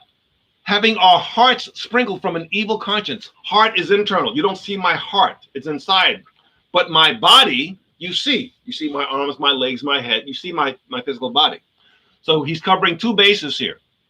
We saw this before back last week in regards to Matthew 26, verse 23. Cleanse the inside, that the outside may be cleansed also. So we're saying here, cleanse your conscience, your thinking, your reasoning, that which which is substandard, so now you can behave properly. So let's take a look at verse 22 again. Let us draw near with a true heart of full assurance of faith. What is the requirement? We have to draw near. We have to do the approaching. He doesn't come to us. We must approach and go to him. Going to him is not just walking up to him. Approaching, remember we have the realms of holiness in regards to the tabernacle, There were those that could approach, and there was those to a certain degree you could not approach. And as you approach, it got more and more dangerous, didn't it? If you were not a Levite, say for example, you could not approach to a certain point. But the Kohathites, the Merari, the Gershonites, they did temple service. The Kohathites went into the actual to the holy of holies there, right? Of course, now to fetch and to wrap up and to take out, the ark, say for example. Of course, the other furniture pieces there. That's what the Kohathites were responsible for, right? But they were not priests. It had to be what oversight, right, by the sons of Aaron. But we know here now the high priest only once a year, according to the service of atonement, could only enter in once a year, regardless of the atonement. Now, Moses entered in on a regular basis, right? But the high priest, that's why he says in Leviticus 16, tell Aaron not to enter in at all times, only once. But Moses, you'll read over and over again, and he's entering, he's talking to the eternal, right? From the mercy seat. You hear the voice, Numbers 7, verses 89, right? Ezekiel, Exodus 20, verse 22, right? And there, he says there, from that ark there I will speak with you. The ark was in the most holy place. Moses had to enter into the most holy place to hear him speaking to him. Same thing in Numbers 7, verse 89, same exact thing. But the high priest, only once a year, could only enter in. The time again figuring that, of course, now we know, again, we combine Passover and unleavened and atonement, right? Messiah was crucified, and what happened? The veil of the temple was rent in two. The veil of the temple separated what? The holy place from the most holy place. And renting the veil signified what? The Messiah, what now? Entering into the Holy of Holies, entering into the conscience, which we enter in with him into the conscience, with him, Messiah, Christ Messiah, right, in regards to thinking, reasoning. And we now have the availability now to attain to the same exact matching standard of the cherubim, to matching the cherubim of glory. Messiah in you, verse Colossians 1:27, Messiah in you, the hope of glory. We rejoice in the hope of the, Romans 5, verse 2. We rejoice in the hope of the glory, thinking as our Creator thinks. That's what we're talking about. Thinking exactly as, remember the two cherubim, 10 cubits, each have a 5-inch wingspan, faces one to another, right? The mercy seat, same exact proportions, same exact thinking. Hard to do. We know from 1 John 5:3. This is the love of Elohim God, that we keep his commandments, and his commandments are not burdensome. Now, inside the ark were the two tablets, correct? We have, for example, thou shalt not steal. If I were to ask you, what's your standard of stealing? Is it that, well, well, sometimes, I got, my taxes a little bit, and you're a CPA over here, right? So right? What is your standard on stealing? Thou shalt not, sometimes. Thou shalt not, period. Period. Thou shalt not, period. That's the glory of your Creator. Because the two tablets are, one is your tablet, the other one is his. He says, well, wait a minute. That's exactly what I think too. Is that difficult? His commandments are not burdensome. Stealing, you say, no, absolutely not. There's no higher you can go to that. Your Creator says that, well, that's my standard. What about, let me ask here, bearing false witness against your neighbor? Sometimes, maybe, depending, if he's got a lot of money or whatever. So, not at all? Zero? That's the standard of your Creator. Because that's exactly what he says. He says, that's what I believe. In fact, he says, I wrote that. I didn't write anything higher than that. That's the ultimate in regards to dealing with your neighbor, in regards to accusations or things of that nature. He would say that you have my same glory, my same thinking. You think exactly as I think. Is that hard? Is that difficult? No, it is not. But what have we been taught about? Unmerited favor and we can't do it. No one's perfect. We all make mistakes. That's what you've all heard that. You probably are still hearing it. But it's not burdensome. And this is, again, the Apostle John is saying, this is the love of Elohim God, that we keep his commandments, and they're not burdensome. He says, look, this is not a big deal. I don't believe in behaving in an improper way. Adultery? No. You have your, if you're not married, you stay celibate. You have a mate. You're 1-to-1, and that's the end of the story. That's it. And you are to remain faithful. Unreasonable? Hey, no, man. Variety's the spice of life. We got to, pass around. Have a threesome or a foursome. No, you cannot. Cutoff line is that you get 1-to-1. That's the deal. Hard? Well, no. You should love your mate and have that kind of. I want to just be with you and something. That's what you should have. Hard? No. To be faithful? No. You should be. You should want to do that. Out of the question? No, not out of the question. Murder. I want to go and I want to kill somebody. I'm so angry. I want to kill someone. Right? You're shaking your head no, right? No. Sometimes, maybe, so on and so forth. Depends on how much money. No. Right? No. No. I'm seeing the glory of the Creator over here. He says, the glory of God. I'm seeing it right here. 1, 2, 3. There it is right there. You saying, is that easy? Yeah, it's that easy. It's not difficult. 1 John 5:3, the commandments are not burdensome. You can decide that, no, I'm not going to be cheat, lie, steal, be unfaithful, be honest, be truthful, be responsible. Yes, you can do that. Yes, you can. We already saw before that even if your spirit lusts to envy, it lusts to, I have this, I've been, living in my life so many years, so many decades, and I feel a certain way. We saw before, what? That the Eternal can give you more grace, greater than that, for you to manage it. We saw that. James 4, verses 5 and 6. And 1 Peter 5, 5 and 6. We already saw that. We already saw that. It's not something out of the question. It's within your grasp. Maybe you've never heard this before. Well, you're hearing it now. It was always, matter of fact, it was always in here. It always was. But we spoke before, Robert and I, about Jeremiah 23:22. There are those who would just sit on their laurels and just let the ministry tell them and instruct them without searching and seeing for themselves. The answers were all right here. Remember we saw before in John chapter 12, 47 and 48. The Messiah says, I don't judge you. The words that I have spoken. I'm not going to say anything to you that is like some special revelation. That's not in the scriptures. Yeah, but I don't like you. So I'm gonna come up with something else I don't like about you because I'm going to make something up. He cannot do that. He's going to go to book, chapter, and verse. Book, chapter, and verse. That's what he's going to do with you, and that's what he's going to do with me. So therefore, it's to your advantage to not be unwise, but be understanding what these things mean. And give diligence, rightly dividing the word of truth. It's to your advantage. Shakespeare, remember Shakespeare, my favorite guy? To be or not to be? Yeah, that is your question that you must answer for yourself. Let's continue. Let's move on. So, now, something else I've seen. Oh, let me mention this. What is the aspect in regards to this glory and this thinking? What happens?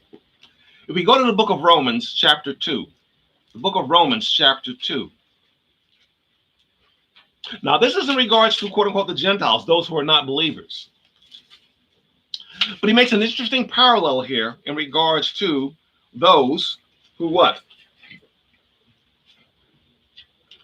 Starting back in verse 13, for not the hearers of the law are justified in the sight of Elohim God, but the doers of the law will be justified. The doers of the law will be justified. Correct? All right, let's continue.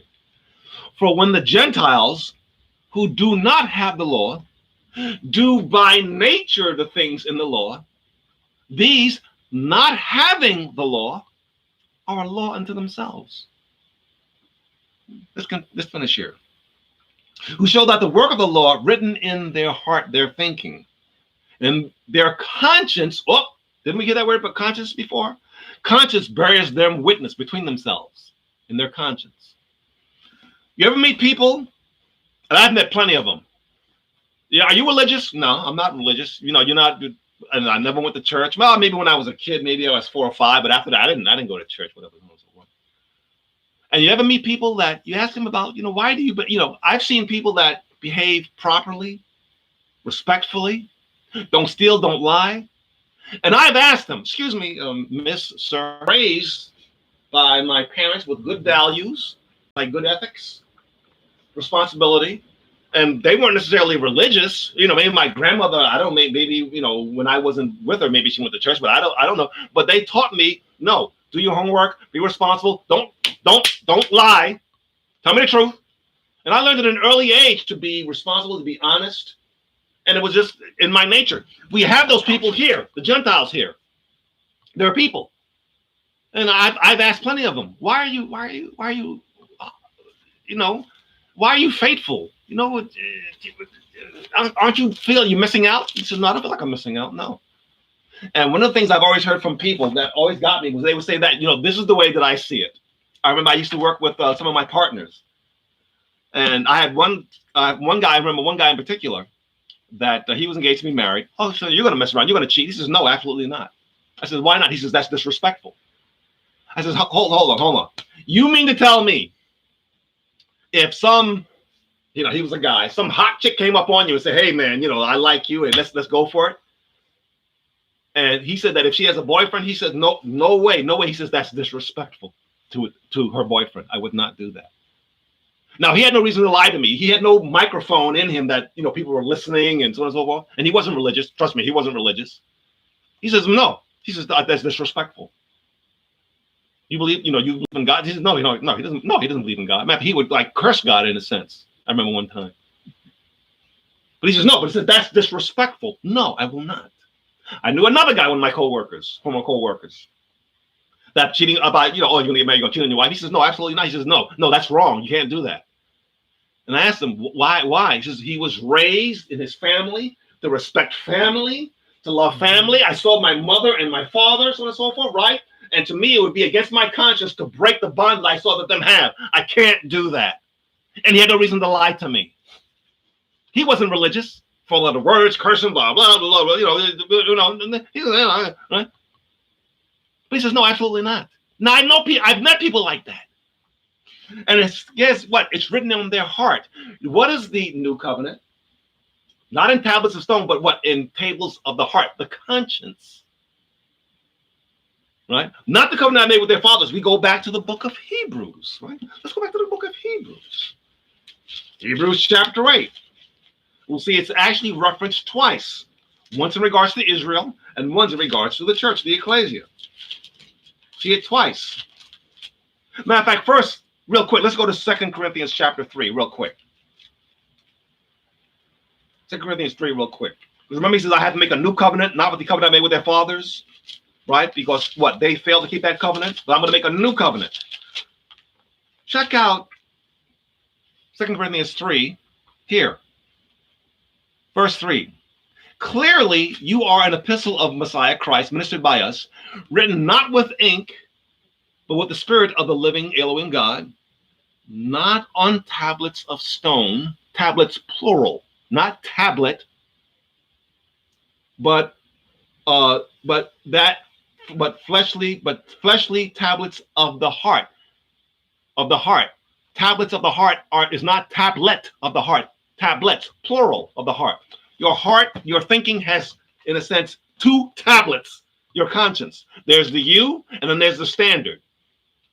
You know if you've lied, I've stolen, I've cheated. So, yeah, look, hey, oh, you know, okay, you know. A lot of you don't know. Your conscience. We're talking back. We're going right here back to the conscience again, right? So we have here, right? We have the epistle of Messiah, right?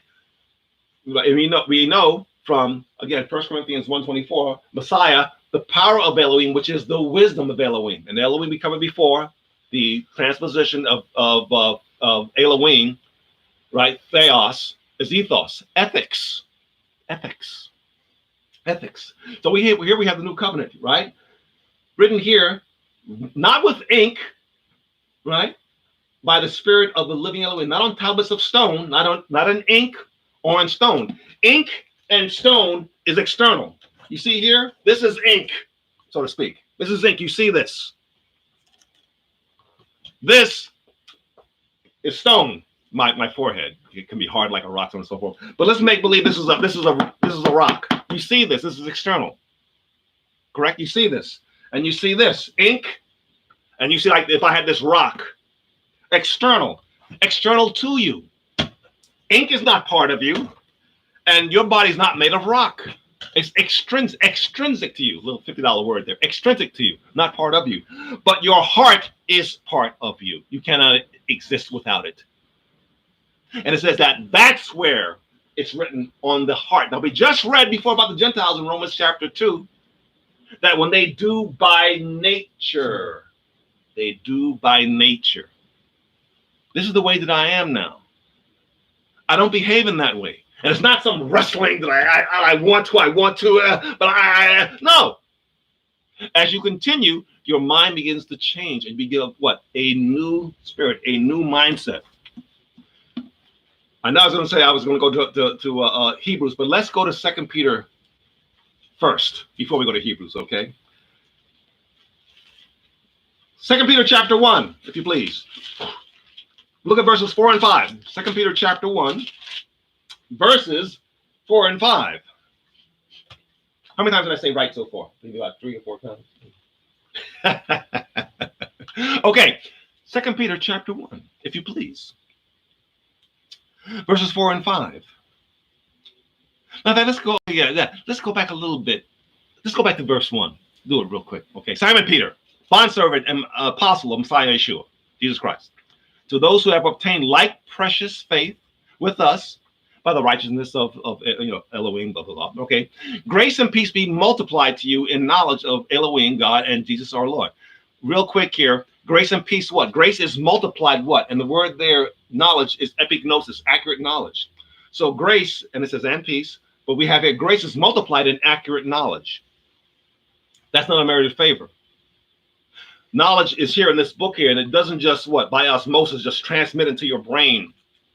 You have to go and you have to seek through the pages and what's going on here, these words and this and that. Let me compare this with that. From my Isaiah chapter 28, line upon line, here a little, there a little, right? To search there. For whom will he teach knowledge and give instruction? Those who work for it. We saw before in Proverbs chapter 25, verse 2.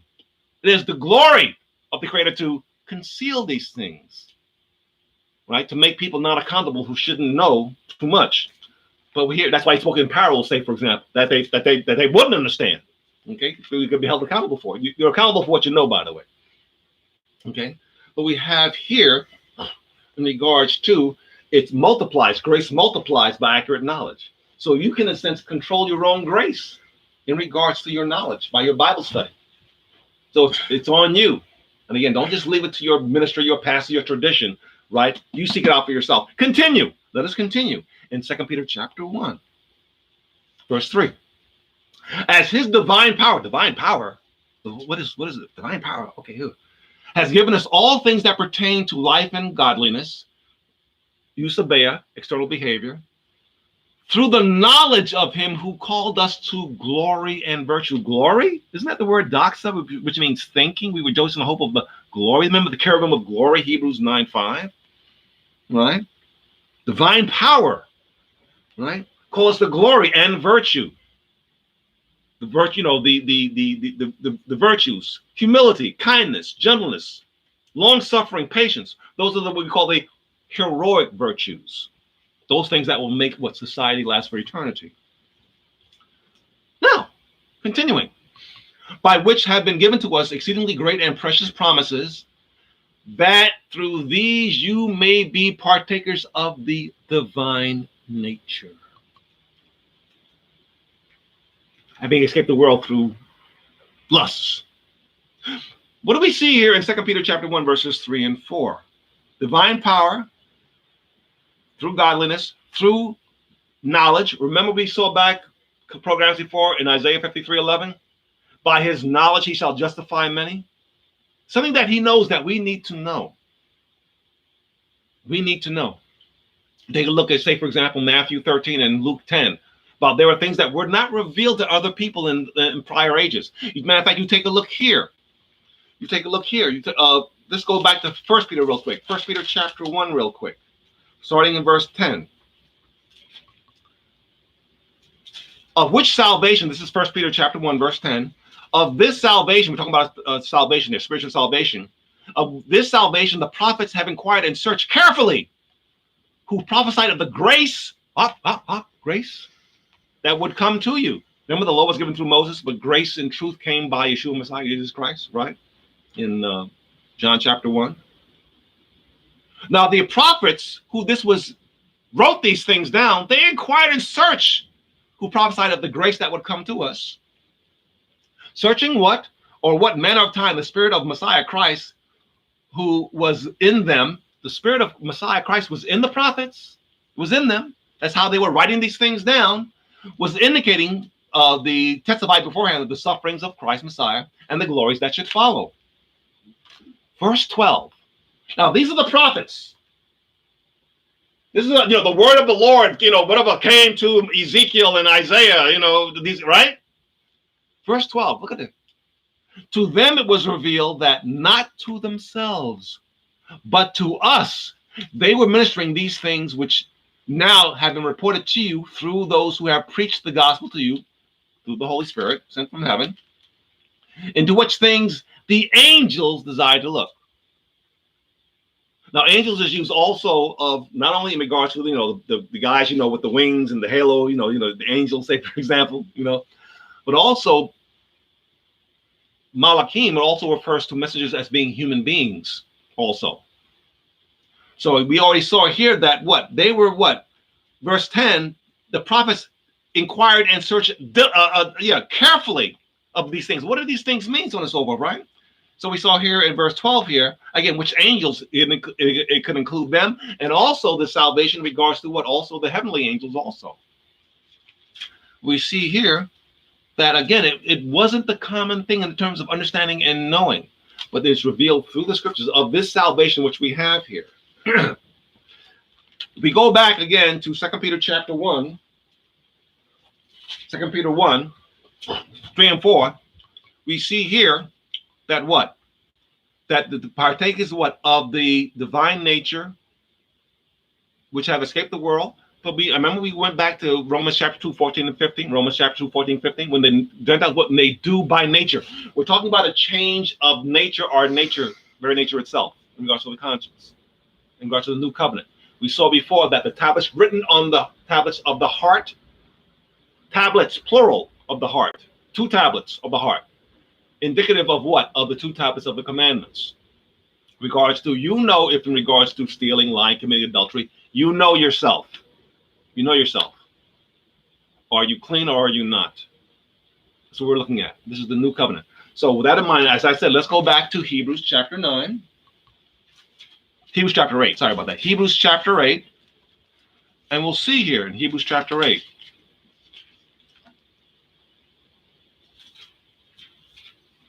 Now, of course, we're cutting into the context, chapter 8, great high priest, majesty in the throne of heavens, minister of the true sanctuary. Look at verse 9 here, who serves as a copy and shadow of heavenly things. Again, say, for example, the tabernacle, which we'll do extensive studies at a later time. But we spoke already before about the Day of Atonement in regards to the conscience. We saw that in chapter 9 and chapter 10, regarding the conscience, which speaks here of the heavenly things here. So you're bypassing the external issues in regards to the candlestick, the menorah, and also the bread of the presence. Now, a candlestick gives light, external. You can see it. Bread is something you eat. It's external. I can see that. It's not something internal. Right? That was indicative, again, of the first tabernacle, of which Old Covenant Israel, of course, now participated in. Now you have, again, the high priest would go into the Holy of Holies, which was not visible. And again, the ark had 2 cherubim. You do not see cherubim, right? You see them inside the Holy of Holies as representations, but they're angels, they're spirit beings. You do not see cherubim, they're invisible. Not only that, you also have the 2 tables of the stone that are what were inside the ark. You did not see the tables of stone. When you entered into the Holy of Holies, you saw the cherubim, but you do not see the 2 tables of stone. Why? Indicative of that, they're supposed to be unseen in the heart. And what governs the heart is the thinking of the cherubim of the matching standard, the unseen creatures, the heavenly beings, the cherubim of glory thinking that were on top of the ark in Hebrews chapter 9, verse 5. Correct? So you see here, we have all this psychology, understanding in regards to these holy days, rather than just a day that I just go hungry or a day I just put out leaven from my house and so forth. No, we're talking immense psychology here. We've got people again that, hey man, I've lived 50 years and I've been a drunk and I've been a fornicator and I've beat my wife, I've molested children and so forth. You know, I'm a real mess, man. My father's.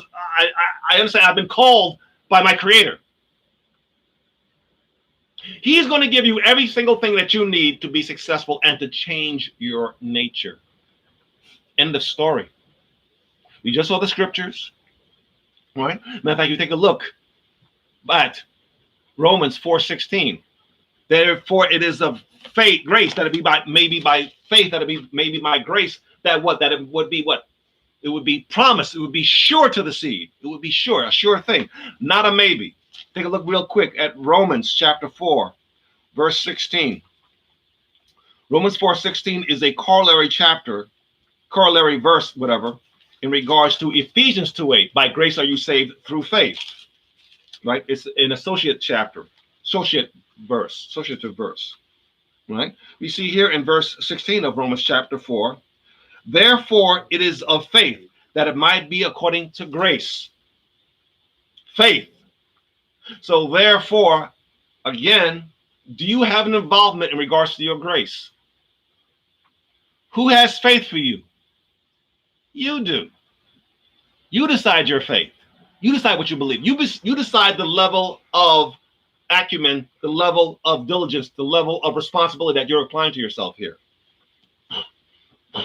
The more you apply yourself, the greater the grace, the greater the power, right? It's just the way things work. The hard worker is the one who gets the full benefit of the labor, right, of the vineyard. Verse 16. Therefore, it is of faith that it might be according to grace, so that the promise might be what? Sure to the seed, not maybe. You're guaranteed. End of story. But again, by faith. If you go through, especially the Gospels, be it according to your faith unto you, according to your faith. Remember Mark 6:5-6? Messiah, Jesus Christ, couldn't do no mighty work there except he laid hands on a few people because of what? He could marvel because of their unbelief. Here's the Messiah who has the power.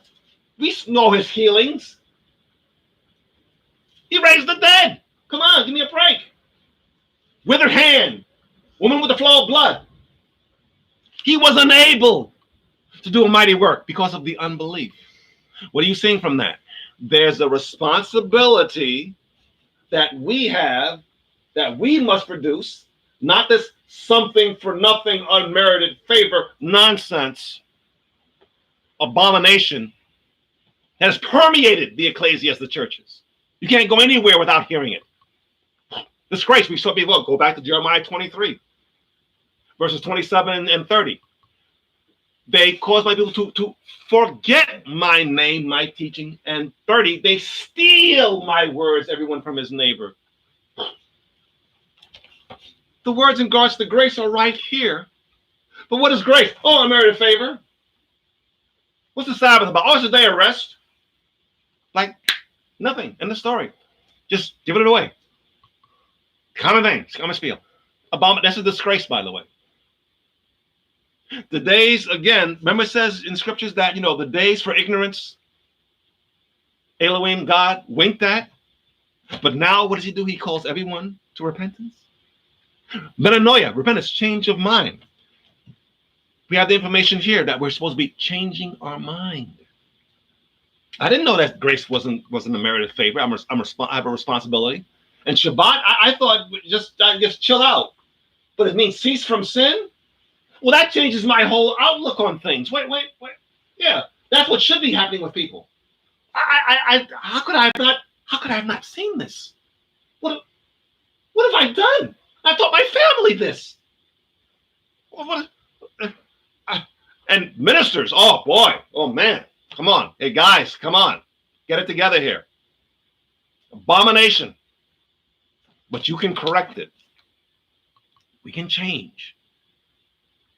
If you're listening to the program, and you know other people who need to listen to the program, have them check it out. That things can change. Again, we know from other sources, we know from other books, so on and so forth, right? That if you did these things in ignorance, you say, look, I did not know. Remember the Apostle Paul in 1 Timothy? I received mercy because I did it in ignorance. I did not know. I did it in good faith. I thought I was teaching my congregation, my family, the truth. I thought I was. And I was diligent. We had Bible studies every Wednesday and blah, blah, blah, right? I thought I was teaching them the truth. I really did. That being said, remember the book of Job. Remember Job's three friends?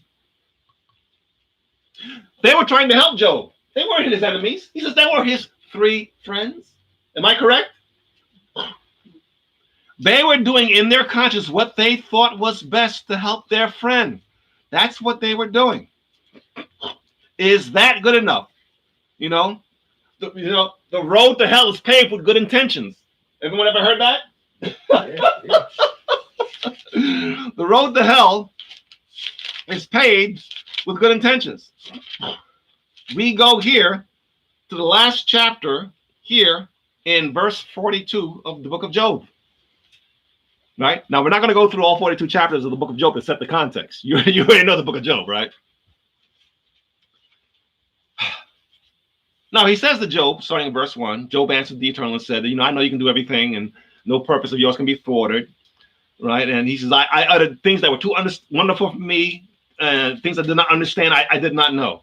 He says, please listen to me. It says, now I see you. Verse 5, I heard you by the ear, but now I see you. Verse 6, I repent therefore in dust and ashes. That's Job. So Job's taken care of. He says, I repent. I changed my mind. But let's continue. So it was after this that the Eternal had spoken these words to Job, that the Eternal said to Eliphaz, the Telemite, my wrath is aroused against you and your 2 friends, for you have not spoken of me what is right, as my servant Job has. Now, therefore take yourself 7 bulls, 7 rams, continuous action, right, for yourselves, a burnt offering, and my servant Job, thank you very much, shall praise for you, for I will accept him, not you. I will accept him, lest I deal with you according to your folly. Right? Because you have not spoken of me what is right. These were his friends. I don't believe it.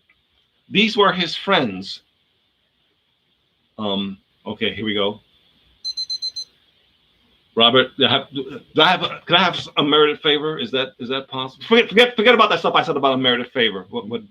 We're already an hour and 50 minutes, so another 5 minutes. No, another 5 minutes. Okay. Wrap it up in 5. Okay, 5. Okay, another 5 minutes. In about 20 minutes, just let me know. Okay. No, please. Okay. Yes. So we have Job's 3 friends. His enemies? No. These were his buddies, his friends. We're trying to help you. What did the Eternal say? Good intentions, but you spoke that was of me, which was not right. He says, lest I deal with you according to your folly. You don't speak on his behalf, the Creator's behalf, and not know what you're talking about. You don't do it. Keep your mouth shut. Robert mentioned before, James. The book of James. Chapter 3. Why am I looking at my phone for that? Yeah, the book of James, chapter 3. Write about those who teach that we will receive, the Greek has the greater judgment. James chapter 3, verse 1. My brethren, let not many of you become teachers, for you know that what? We shall receive what the stricter judgment or the greater judgment. Yes. That if you're speaking on behalf of the Creator, you must know what you're talking about. You don't go by, well, a common definition is a merited favor, and it's just a day of rest, and that Robert had said, I was talking with Regina, that you don't have to keep the 10 Commandments. They were at some church, whatever, they won't have to take the 10 Commandments. Well, we already know that, no one's perfect. Well, we all make mistakes. We're all sinners. right? We're all just human. We already know that. Okay, that's abomination according to this document. You're not to give excuses for bad behavior. You're responsible to behave, and you're giving the availability and the wherewithal to properly behave. So, good intentions, road to hell paved with good intentions. I meant to do well, but bad turned out. You're responsible for that, especially the words of the Creator. There are things you could say to people that will pervert them and turn them from the faith. We saw that already before in Jeremiah 23. And there are people that could be, you know, it speaks about in Matthew, say, for example, in regards to that, not only that, but you take a proselyte and make them twice as much of a hell more than yourself. Twice as much of a child of hell more than yourself. If you go to, I know I said I'm going to get to the book of Hebrews, but we'll get there in a second. I hope. We go here to 2 Timothy chapter 2. 2 Timothy chapter 2. And here's the danger. Robert had alluded to it in Jeremiah 23:14. You strengthen the hands of evildoers that what? They don't return from their evil way. There's the danger. There's a possibility of those who have been so twisted by what you did that they can't come back, and they won't come back. There are situations that are like that. I was coming here, I was in the world, you know, so on and so forth. I come to this stupid church, and this guy, the pastor, this takes my wife, and it goes have an affair. I see that stuff all over the internet. All y'all can, y'all can go to hell. The hell with all of y'all. I have to come here. I was in the world, and no problem. I come to the church, so some of these holy people, righteous people. And this guy takes my wife.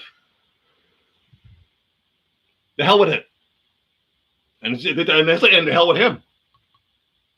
You think they can get that angry? Someone that you know, I love my wife, so on and so forth, and this happened because he was a money guy. He had a lot of money, and she, someone, you know, right? And now that person says, I don't care. Let God kill me. I don't care. I've met people like that. He can kill me. I don't care. I don't care. He can go to hell. He can go to hell with me. I don't care. I've met people like that.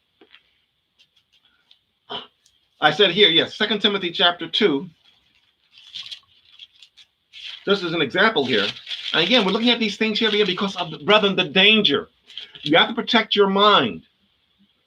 It's possible for you to lose your mind, lose your existence. 2 Timothy chapter 2. 2 Timothy chapter 2. Verse 16. But shun profane and idle babblings, for they will increase unto more ungodliness. Eusebia, bad behavior. And their message will spread like a cancer.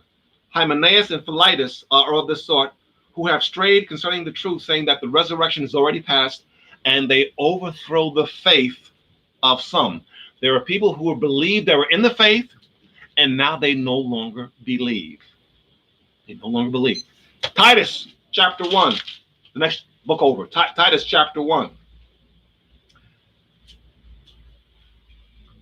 And again, the antidote here, we see here in verse 9, antidote, this is in regards to the elders here, holding fast the faithful word as it has been taught, that they may be able by sound doctrine to both to exhort and to convict those who are who contradict. Matter of fact, we just saw in 2 Timothy 2, it also has something similar to this, the same exact thing. It gives the antidote already beforehand. Verse 10. For there are many insubordinate, both idle talkers and deceivers, especially those of the circumcision, whose mouths must be stopped, who subvert whole houses, teaching things which they ought not, for dishonest gain. The word there, subvert, means overturn whole houses. Mother, father, sister, brother, kids, they believed. Guess what? They don't believe anymore. You think it's possible that some of them are going to say that, you know, no matter what, I'm not coming back. I don't care. Because of what was done, we know from Matthew 18. Whoever takes one of these little ones, Padilla, who believes in me, to sin, it would be better if the millstone were tied around your neck and you drowned. Why? If I take a millstone and put it around your neck and drown you, what's the worst that happens to you? Your physical death. What's worse than that? He says it would be better if you lose your physical life, your spiritual existence, to be or not to be. Right? course, again, we go back to Luke chapter 12, 4 and 5. We read last week. I'm finishing up. I'm finishing up.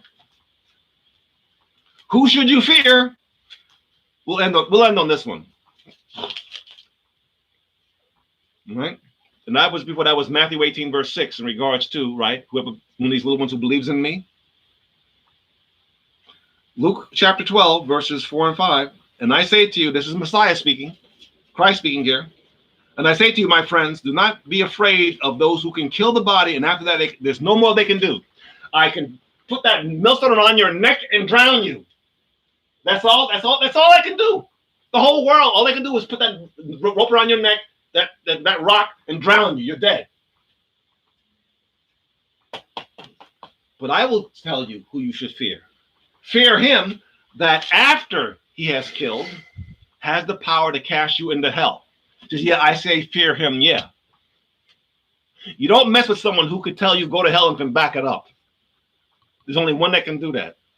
The world can't do that. The world can't tell you go to hell literally, and that's it, you go to hell. There is one who can tell you, you know what, you go to hell, and he can back it up. That's the one that we don't mess with. And these are his words that we're going through today, and we will continue to go through. So again, that millstone, only thing worse is what we just read there. Not only just the millstone and drowning there, but he who can what? Make you not be of the to be and not to be. That is the question that each of you must answer for yourselves. So we will continue in our study of these things, of the Shabbat. And this is all Sabbath. This is all Sabbath, by the way. We're still Sabbath. We talk about grace and Noah and faith, new nature, conscience, Day of Atonement, Passover, all these things here, right? In regards to the heavenly things, in regards to the mind. And we'll continue on these things. So stay with us, brethren, as we continue in our study of Shabbat. Remember to guard the Shabbat as holy. Remember to guard the Shabbat as holy. That's the name of the program. Be with us next time. Thanks a lot for the extra time. Thanks. Amen. Amen. Amen. Toda Rabah, we thank you, brother, for being out there and for supporting and for encouraging. Elisha, I want to say Shabbat Shalom to you. Elisha Yeshua. I can't read the whole thing there. I can't see it, but I thank you all for being with us this day. And again, grace is given to man, and it's through faith that we can receive it. It's through grace, and the grace, what is grace? The empowerment, the discipline that we need in our lives so badly. The power that we're looking for is grace, not some little, supplement that we buy from the from the vitamin stores. A little supplement. I'm going to take my grace this morning. Did I take my grace? Did you give me my grace this morning? What is grace? Now it's the time to learn. And all these cute little sayings that we've adapted and accumulated over the years, we got to look at them carefully. Is the eternal Yahuwah the master of the platitudes of things that sound so, oh, wow, that sounds impressive. That sounds really cool. Means nothing, but it sounds wonderful, and to give us a Torah, an instruction that he has no intention or no belief that we can keep. What kind of an Elohim would you be serving? I couldn't serve anyone who would be that terrible to his creation. Now I'm going to give you something that you can't possibly do, and I'm going to judge you on your righteous standard, but I know that you can't do it. So you're going to constantly be falling and failing, and that's the lot that you've been given. No, he empowers us. He gives us his grace through faith. If we don't have the faith, he's not going to give us the grace. There's no such thing as a faithless grace. It's no thing. It's just like faithful obedience. You can't be obedient if you're not faithful. You can't be faithful if you're not being obedient. So help us this day. And keep each other in prayer. And love the Most High. Love the eternal Yahuwah who loves you so much that we are telling you about these things that we are accountable for ourselves. So let's pay heed to these things and prove all things. Prove them for yourself. If we're all wet, then it's pouring outside right now. All we have to do is open up that window, and we all be pretty wet. But the thing is, he wants us to succeed. He wants us to succeed. He doesn't want us to go, look at them trying. They're trying, and they're by their efforts. They're trying by their efforts. They're trying to earn salvation. They're trying to earn. That's demonic. That's demonic. Yeah. And I hear that all the time too. Well, I can't earn his salvation. You know what? You're looking at the telescope through the wrong way. So anyway, we're going to wrap it up now. We've gone pretty long. It's 3.5 hours. So I thank you for staying with us. I hope that you have. I hope I'm not hearing crickets out there. Or an echo. So we give thanks to the Most High for giving us His Torah. We turn to that third page from the end in our Sidorim. Yes. We turn there, and we will read that responsively, and then we will say the benediction. And I pray that these words affect all of us. You know, if we're pointing the finger at you, there's 3 pointing back at us.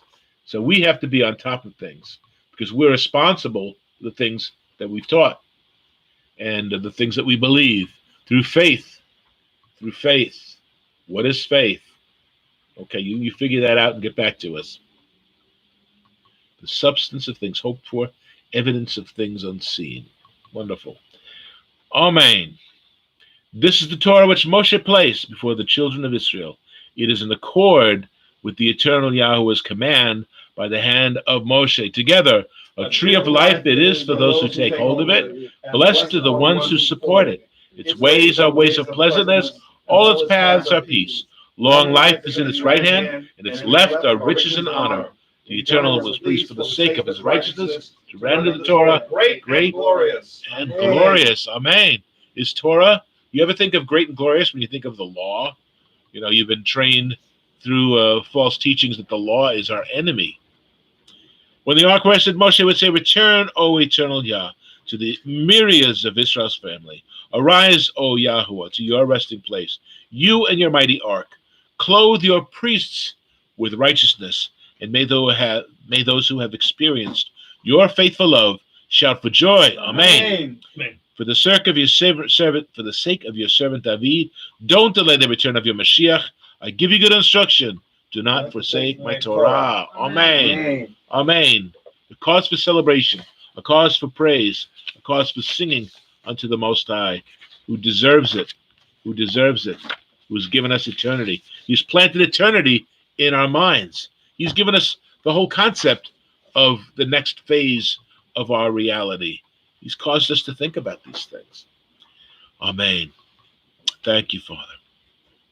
May the eternal Yahuwah bless you and keep you. May he make his face to shine upon you and be gracious unto you. May he lift up his countenance upon you and give you peace. Shalom, shalom. The perfect peace that surpasses our understanding, to guard our hearts and our minds in Messiah Yeshua. Amen. Amen. Guard Shabbat. Guard the gifts that he's given us. He's given us Shabbat for a reason. It is the first moed, the first appointed time that's been given to us. Yes. Amen. Amen. Yivrechecha Yahuwah v'yishmerecha. Ya'er Yahuwah panav alecha v'chanecha. Yisa Yahuwah panav alecha v'yasem lecha. Shalom. Shalom. Amen. Amen. And we sing the song, May he bless you, and may he keep you.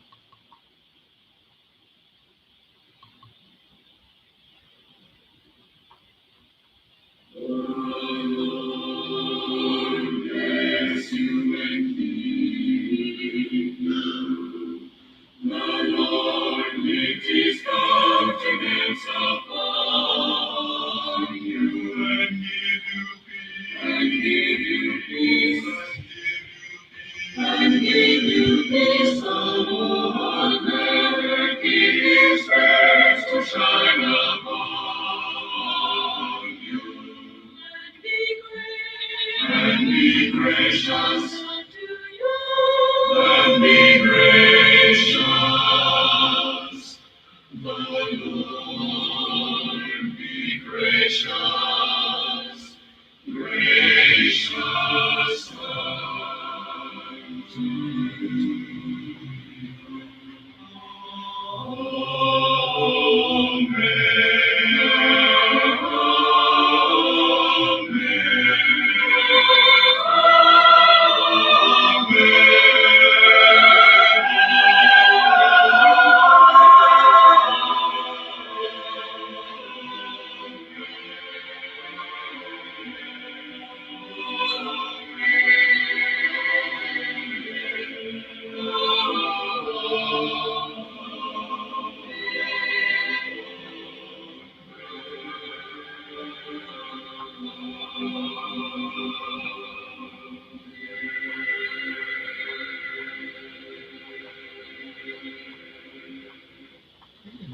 Amen.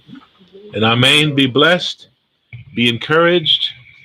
Be rejoicing in his good pleasure.